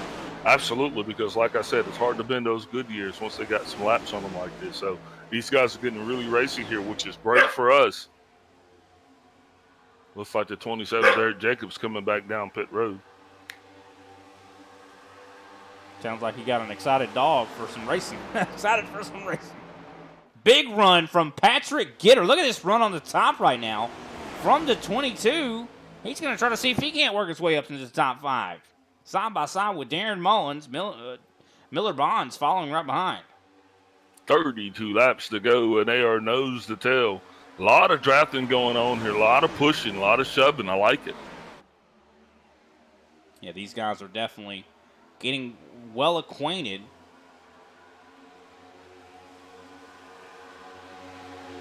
Brandon Passalacqua in the best seat in the house right now.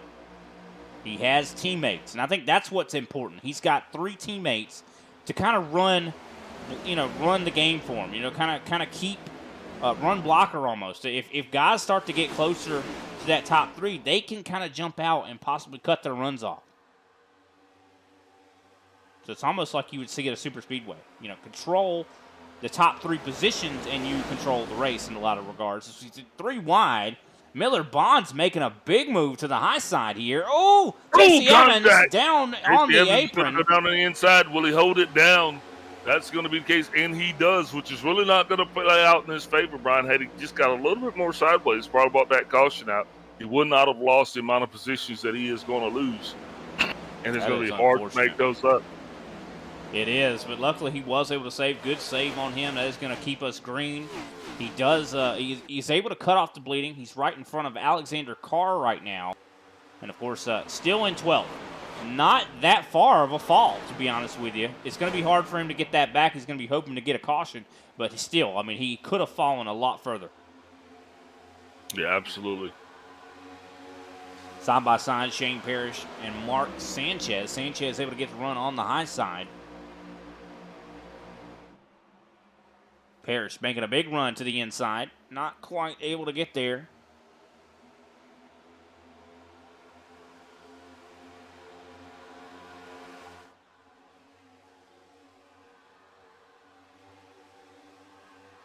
Brandon Passalacqua was still out front. Now, I know Josh Schaffner and Passalacqua will work together a lot. These guys always are out there practicing. And I think that Schaffner is going to be loyal to Passalacqua. I think that he's going to try to stay right on that bumper. I don't think he's really going to challenge until we get towards the last few laps. He does not want to give anyone else an opportunity.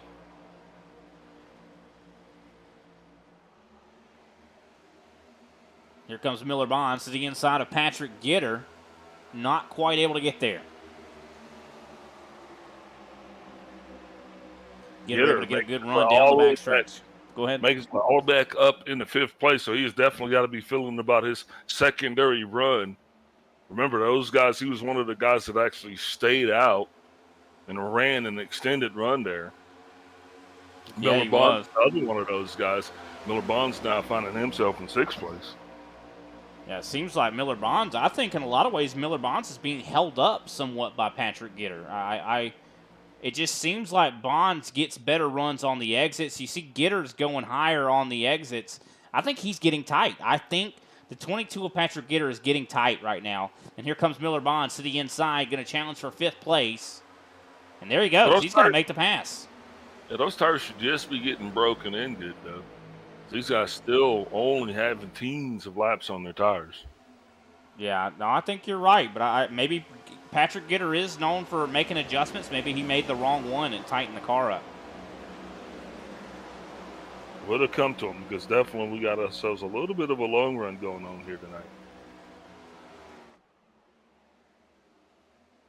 Miller Bonds, though, that team definitely got to be feeling pretty good about their efforts as they're currently in 5th place. Started all the way back in 18th, Brian, was definitely going to make him the biggest mover so far tonight. Yellow flag is out. Uh-oh. With 25 laps to go. No one wanted to see that. Not exactly sure who is the causation of the hazard flag. You believe it was the 127 possibly here? We're going to take a look, and I do believe I see Greg Newsom, yes, getting loose off of turn 2.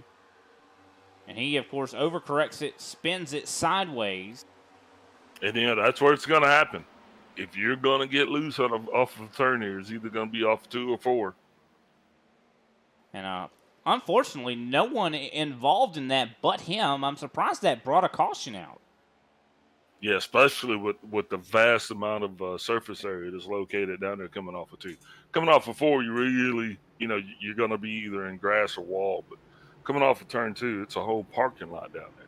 Yeah, I mean, that was pretty much he was well off the racetrack. I'm surprised that iRacing decided to throw that caution there. But I think that's going to be a good thing for some drivers, bad thing for others. Let's see what we see if guys come down pit road.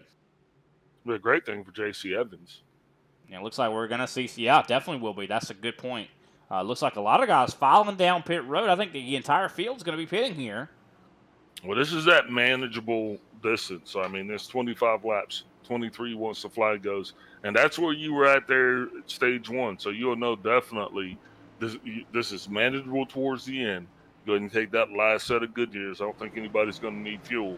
But now you got the data on this run. Yeah, and also I think this is a really good experience, or a good thing for Brandon Pasalacqua. This guy has not been saving at all. He's not been really running conservative when it comes to how he's running the race car. And he is going to win the race off pit road.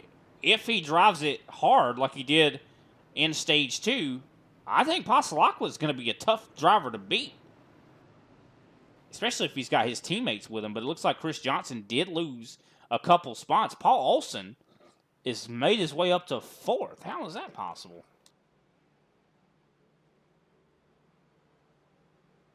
Looking here at Paul Olson.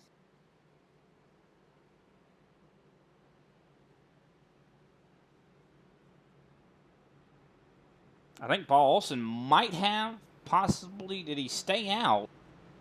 They say that he pitted. I'm showing everybody that's on the track having pitted.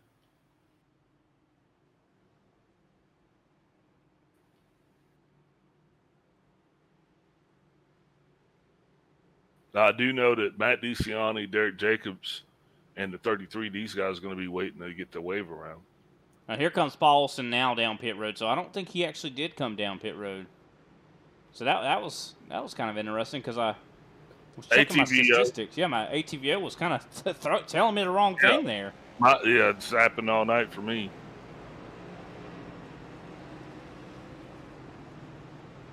It's like a few guys getting the wave arounds there. course, Brandon Pasalacqua once again choosing the top side. So it does look like we're going to have G&G lined up 1, 2, 3. Of course, Jeffrey Souza, he's going to try to play spoiler here. Souza has definitely been really, really fast. One of the fastest cars here so far. Unfortunately, this is not going to come down to pit strategy. I was hoping that this was going to come down to a green flag stop. We usually see that in ISCA competition, but not tonight.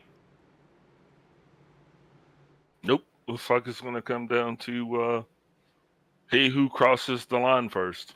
But I think it's going to be a lot of exciting racing going on here.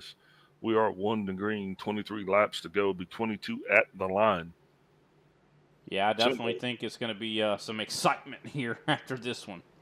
Yeah, seeing a lot of different leaders here tonight, but I think the one theme that's gonna actually reign through the evening, and that's going to be the clean air. The driver with the clean air towards the end is going to have the biggest advantage.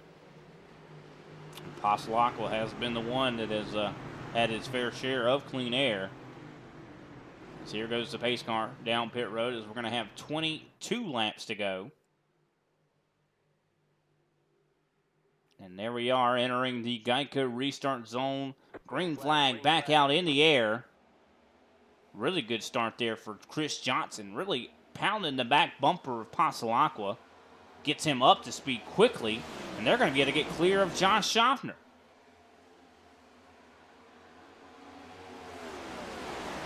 I'm wondering if Patrick Gitter made some adjustments to maybe loosen that car up because it seemed like he was really tight. But then again, this is going to be a little bit of a short run. Here comes Chris Johnson to try to take the lead. Johnson won stage 1. Can he possibly try to go for the win? Yeah, definitely. He sat right back in the back, and he just waited until it was his turn to pounce. So now look forward to Johnson being up front. He knows he's got the car that's going to be the car to beat, especially in the short run. Also Patrick Gitter. Oh, almost 3 wide. You see Schaffner was trying to take the 99's position away. Gitter was following right along.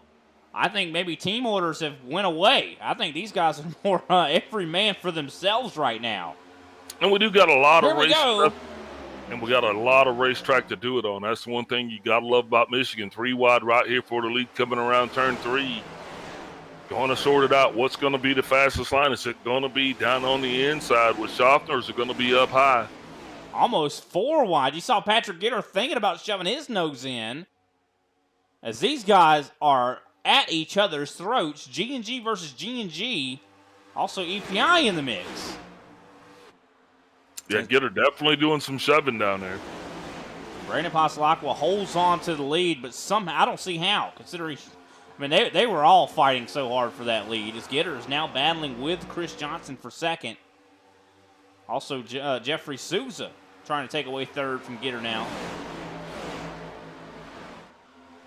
20 laps to go before this one's in the books, and you definitely can start to feel the desperation starting to set in the teams as no one is laying back now. Everybody is starting to push their way towards the front. Yeah, I feel like there's no such thing as teams right now. I think that these guys are racing like it's the last lap at Talladega. Patrick Gitter ripping it right around the bottom, not able to get the launch. Contact. Oh, big problem for Jeffrey Souza, hard into the outside wall. No caution. We stay green. With Gitter. That actually started with Patrick Gitter and Souza getting into each other.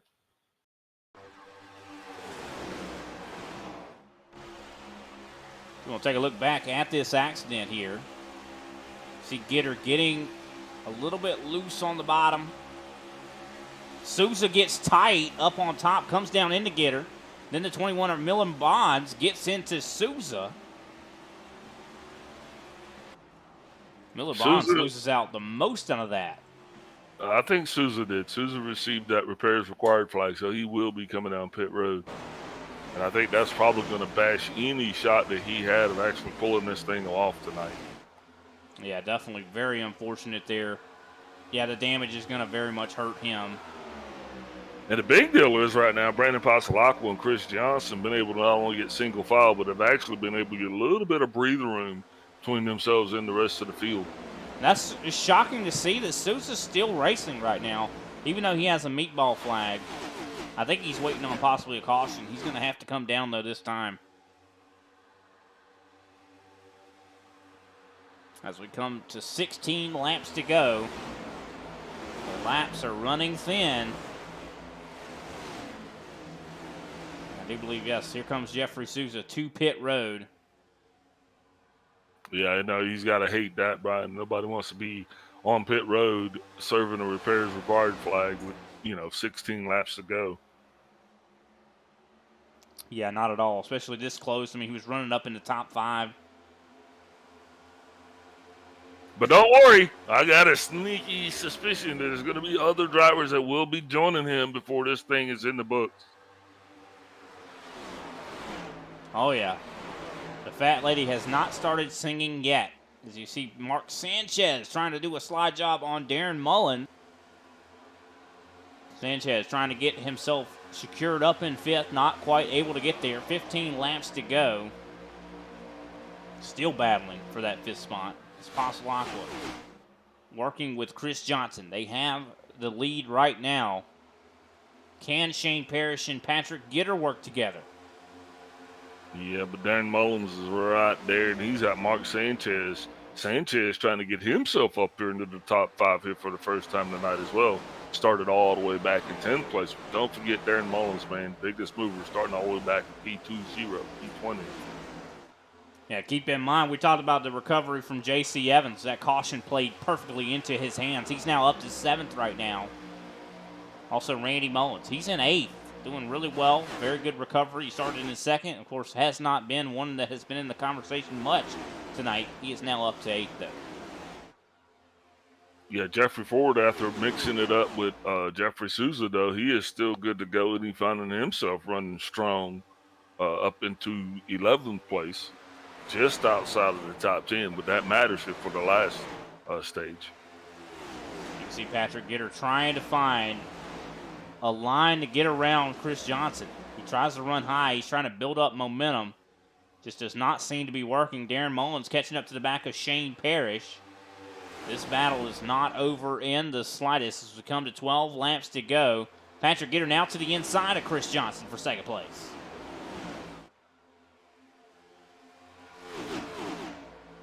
What an exciting race we have seen tonight. Anyone could still win this race. Passalacqua, though, has been the dominant factor here in stage number 3. And of course, he did win stage 2 as well. Can he lock it down? A racetrack like this, you can lead every lap of the race, except it matters which one you lead at the end. And I think Passalacqua was hoping that he's going to be the one.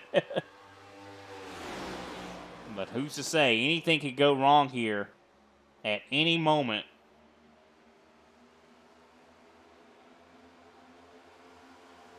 Yeah, coming down to 12 laps to go. It'll be 11 laps to go at the line.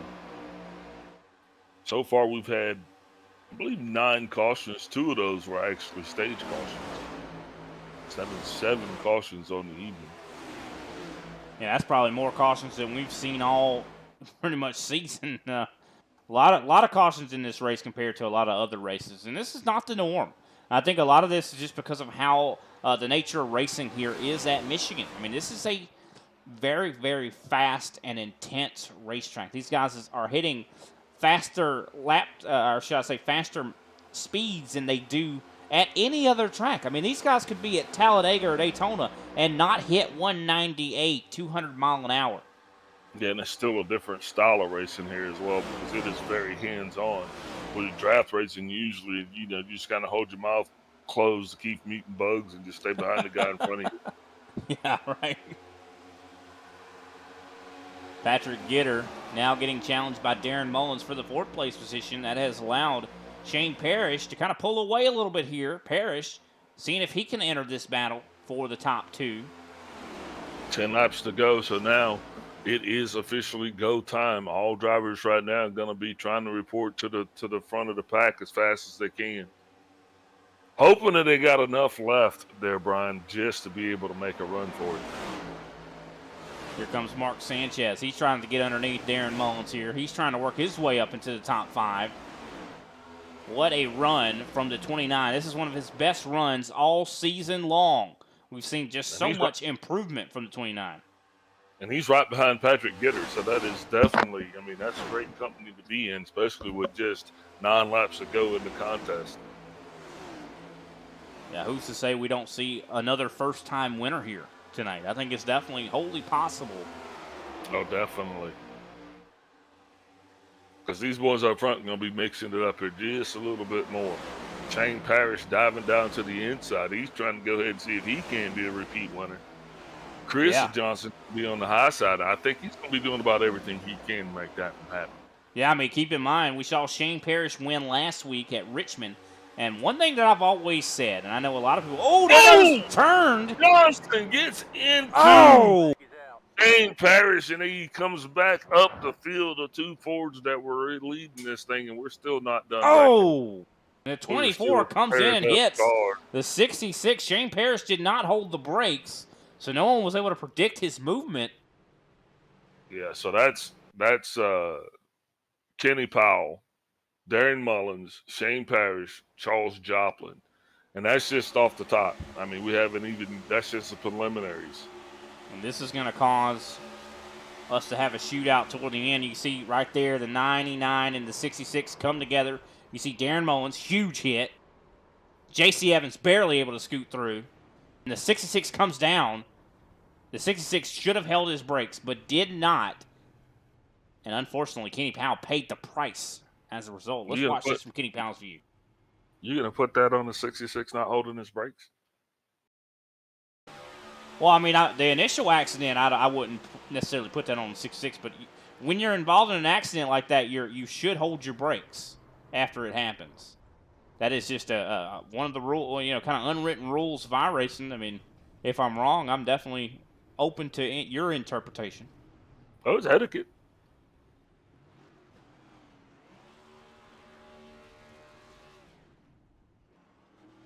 Big accident, though. That one has huge implications for the end of this race. That changed a lot of stuff. It's going to be a lot of hurt, probably a lot of anger after that one for sure. As they were 2 and 3rd, they were 2nd and 3rd place, and now they're going to end up probably not finishing this race.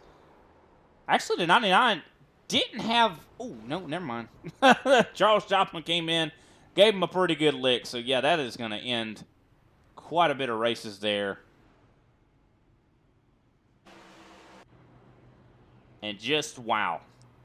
And you know what that means? That means this is going to be less than 5 laps of a shootout, Big Al, to see who's going to take this win.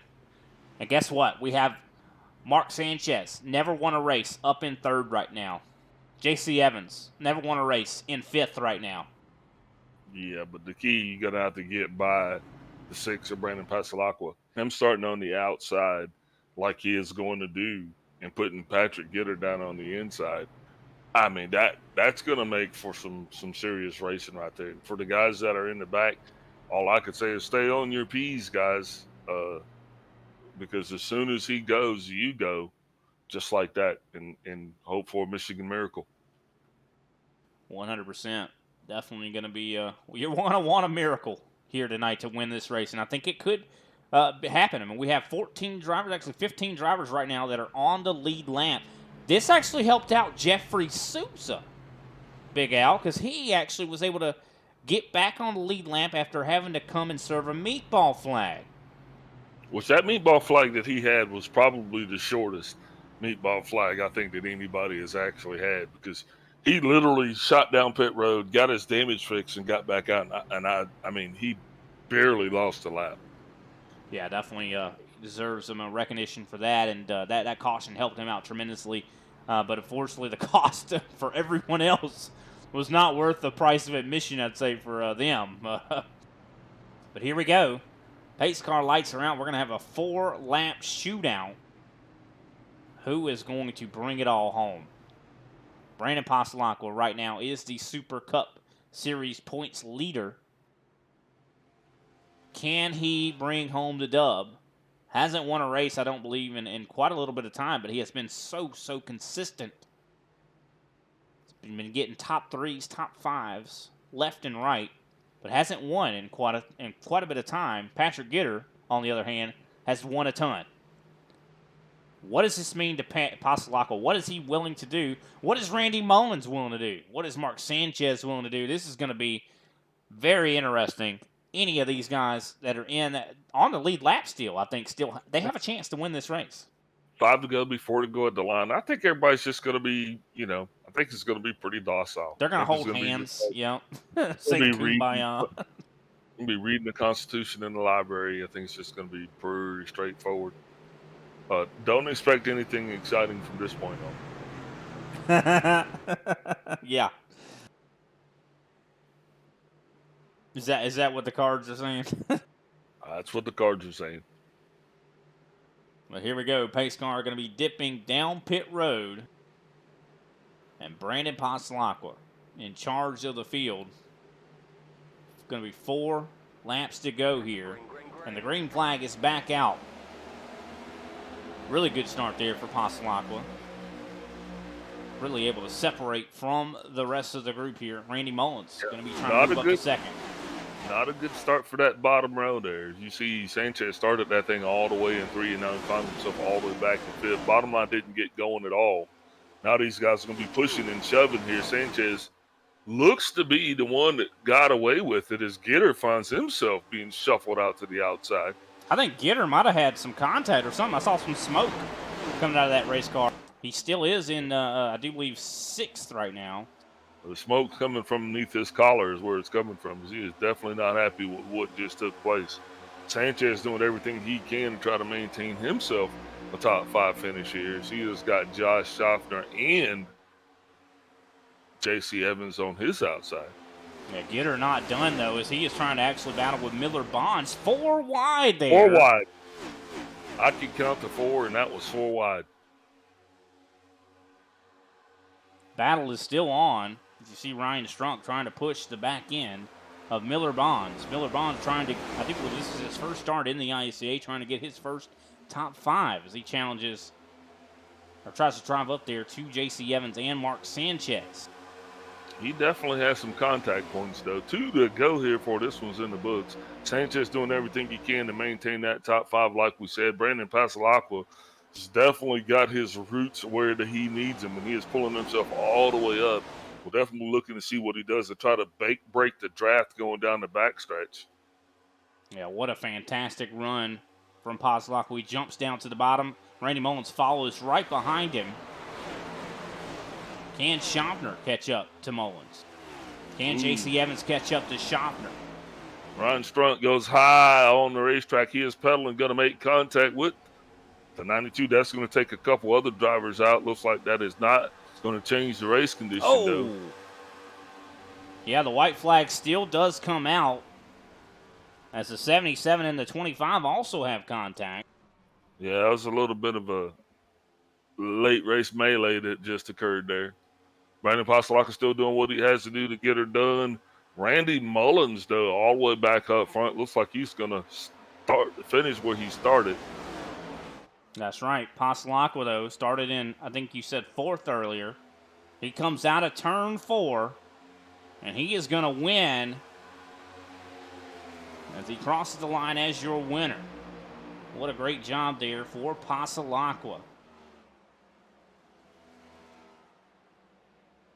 Randy Mullins, of course, as you mentioned, is going to finish exactly where he started. Josh Schaffner comes up and gives a little bit of a congratulatory bump to the back end of Passalacqua, as Passalacqua definitely dominated Stage 2 and Stage 3. That 6 machine just really looking great here.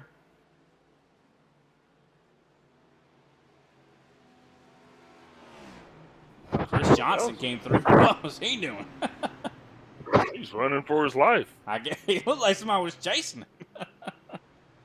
But let's actually go take a look back at that last lap crash.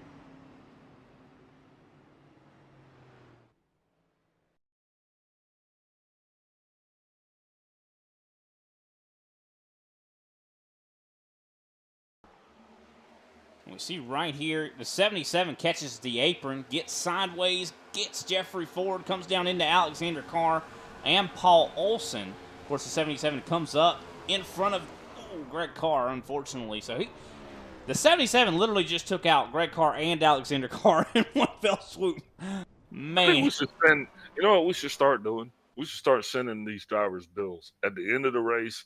They just send them an iRacing bill for the amount of cars they tore up. That's right, we should. And here we see Brandon Pasalakwa sitting in victory lane. What a great job for him. Glad they have victory lane at this racetrack. Let's do a quick rundown through the final results here tonight. And of course, Brandon Pasalakwa, your winner. Randy Mullins finishes in second place. Third place, Josh Schaffner. Fourth place, Miller Bonds in his first start. Fifth place, J.C. Evans. Sixth place, Mark Sanchez. Seventh, Patrick Gitter. Eighth, Greg Newsom. Really good job for the 127. I know he had some struggles earlier. Ninth place, Chris Johnson. 10th place, Jeffrey Souza. Of course, 11th place, Greg Carr. Alexander Carr finishes in 12th. And Paul Olson, 13th. Ryan Strunk's going to be in the 14th with Jeffrey Ford. In the 15th, Charles Joplin, 16th. 17th place, Shane Jordan Booth. 17th place, Shane Parrish. 18th place is going to be Kenny Powell. 19th place, Darren Mullins. 21st place is going to be Matt DiZiani. 22nd, Frank Flores. 23rd, Randy Belt. 24th, Derek Jacobs. 25th, Greg Wachinski. And 26th, Kendall LeBron. Alrighty, and with that, we're going to take a brief step away. We'll be right back with our post-race show.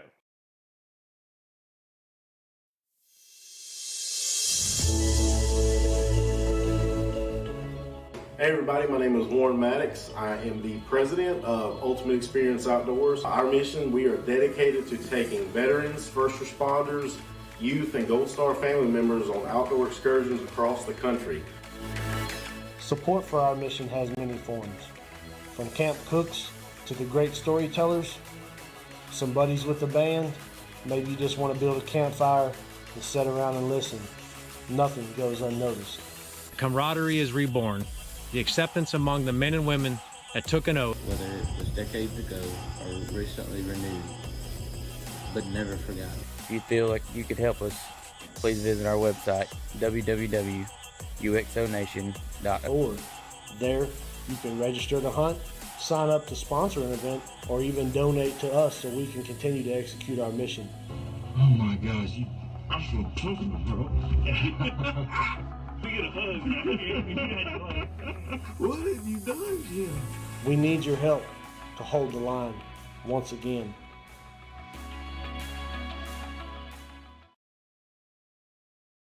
I used to have to go in to the auto parts store. Pay too much, never find quite what I'm looking for.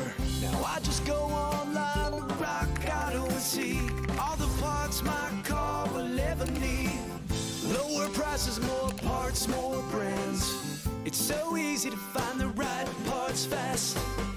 All the parts your car will ever need. Rock Auto. All the parts your car will ever need. RockAuto.com.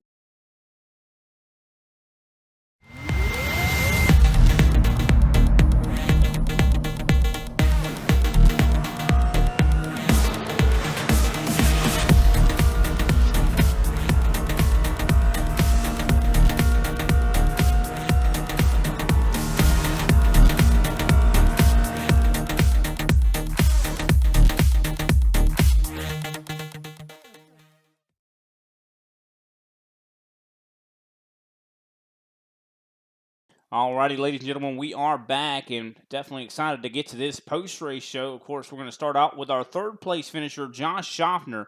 Started in 12th, finished in third. Definitely pretty decent points day for you, Josh. Definitely seemed like you had really good speed out there. You were able to avoid a lot of the crashes and just a solid points day. How you feeling? Yeah, it was a good race. First off, I do got to apologize to Shane there. I think it was around lap 70. We had a little issue there, and I just, my fault. Just lost track inventory. Didn't realize we were coming off of there 4 wide after I got free. But I apologize to him. I think he was able to continue on, but still felt bad about that. Yeah, it was a exciting race to watch. It maybe can be a little stressful behind the wheel, but it was a lot of fun.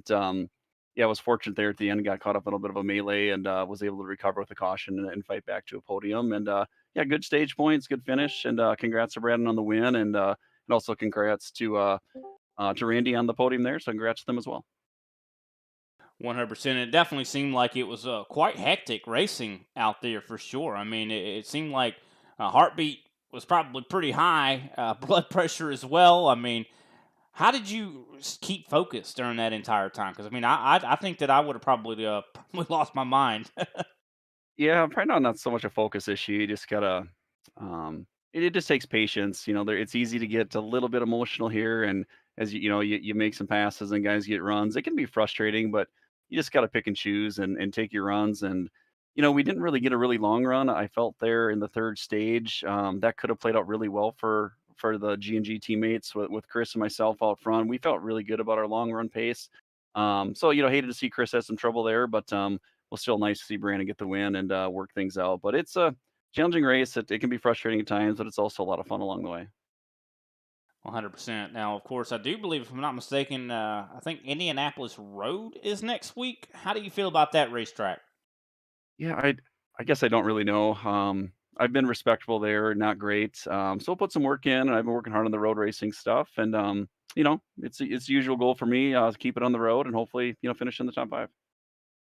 100%. Definitely going to take a lot of preparation. That's quite a challenging racetrack, Josh. But thanks for your time. Who could we shout out after this third place finish?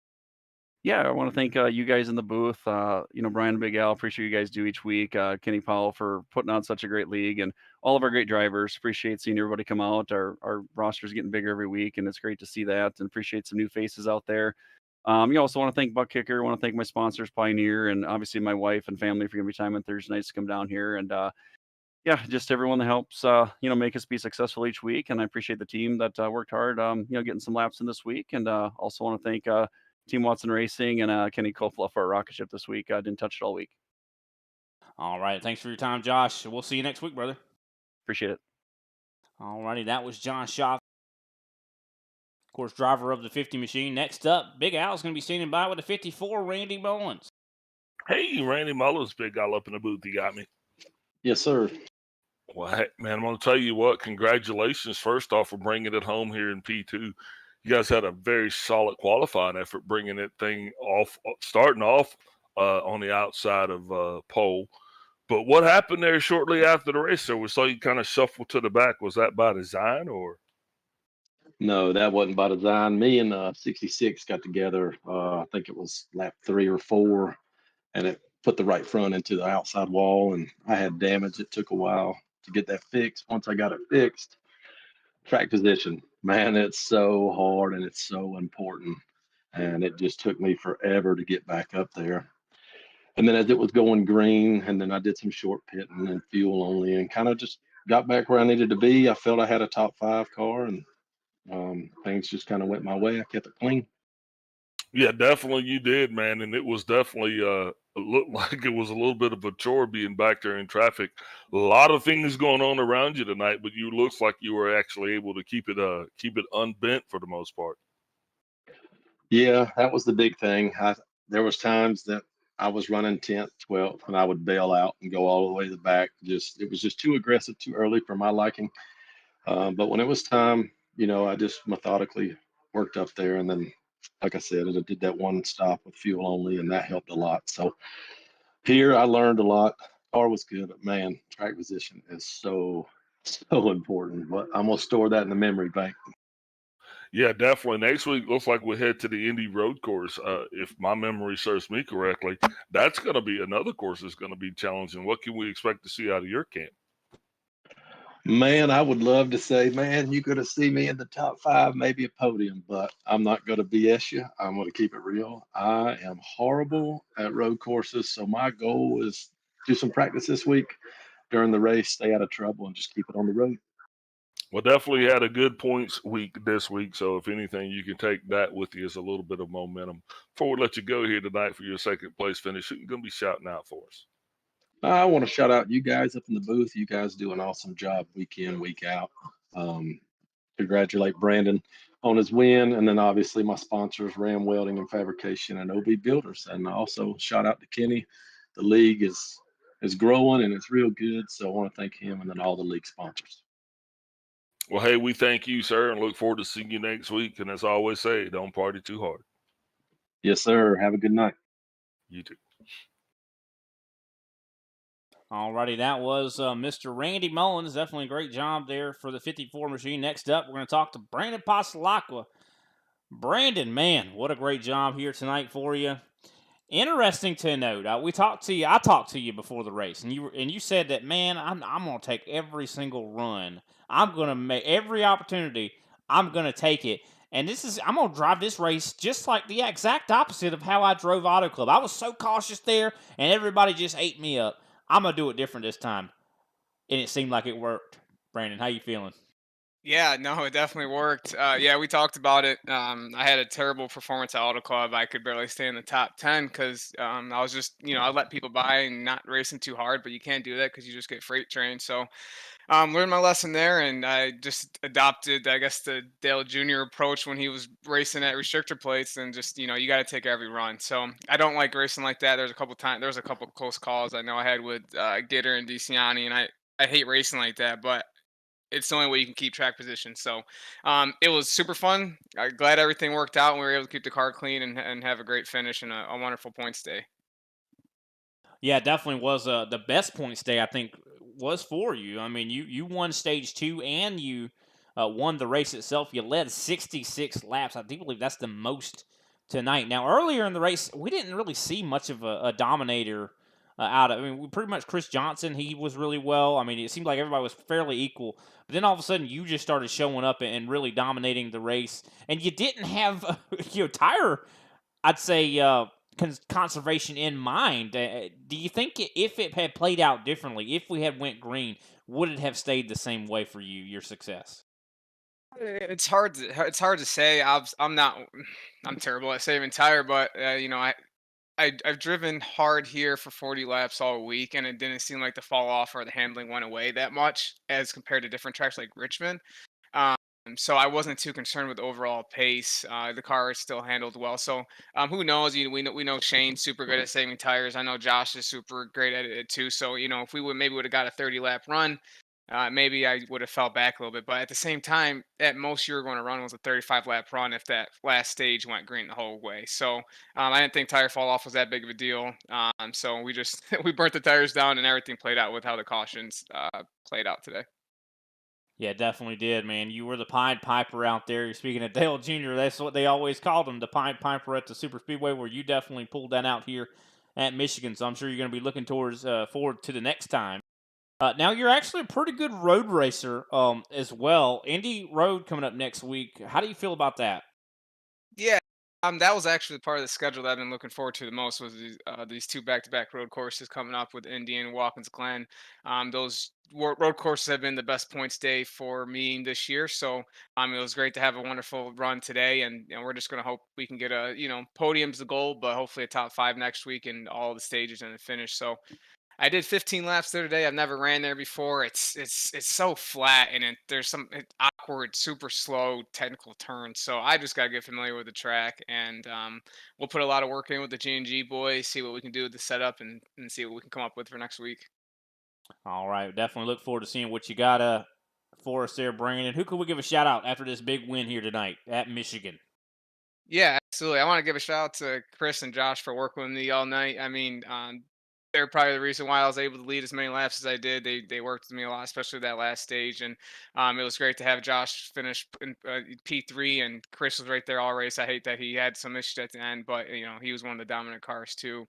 Want to give a shout out to Randy. I think that's 2 top 5 finishes in back-to-back weeks, which is wonderful, and it just shows the depth that we have in our league. And it's good to see the 21 Miller Bonds and J.C. Evans and Mark Sanchez all have wonderful runs tonight. So it's great to see the parity that we have in this league, and hopefully we continue to get more drivers to have a lot of great competition. So. And I want to give a shout out to Kenny and everything he does for the league. And then you boys in the booth, you guys do an excellent job, and we surely appreciate it. All right, Brandon. Well, thanks for your time, brother. Congratulations once again, and we'll see you at Indianapolis Road. 10-4. Thanks, Brian. Alrighty, that was Brandon Passalacqua, driver of the 6 machine, led 66 laps here tonight, won stage 2 and the race. Definitely big shout out to Randy Mullins and Josh Schaffner as well. And I want to echo exactly what Brandon just said. Big shout out to Miller Bonds, J.C. Evans, Mark Sanchez for just a fantastic finish. Also, as well, Greg Newsom finishing 8th. I think that's his best finish we've seen so far. So really big congratulations to those guys. We saw a lot of guys really have their best finishes tonight, Big Al. Any final thoughts? Man, I'm just telling you, it was an exciting race, just like we predicted it would be. And congratulations to all of those guys on tremendous performances here tonight, man. And next week we're back to road racing, so giddy up. Yeah, that's going to be fun. That's a challenging road race, or road course, I should say, and we'll have to see. I'm sure a lot of these guys are going to be putting in a ton of work, so they're going to have a busy week ahead of them for sure, working on the setups and, of course, getting the road course itself down. Of course, setup does not carry you at a road course, but we'll have to see how it all works out. We definitely appreciate everybody out there tuning in. For sure, we couldn't do it without you. We couldn't do it without all these drivers that show up week in and week out. I mean, 26 drivers showing up here at Michigan turned out to be one of the most entertaining races all season, that's for sure. So big shout out to Kenny Powell for putting all this together and definitely getting this great collection of talent together for sure. Make sure you tune in next week, 9:15 p.m. Eastern Standard Time on Thursday. We're going to be at Indianapolis Road. Race goes green flag a little after 9:30, and that's going to be an exciting one. We'll see you there. This has been the ISCA Thursday Super Cup Series. We'll see you next time.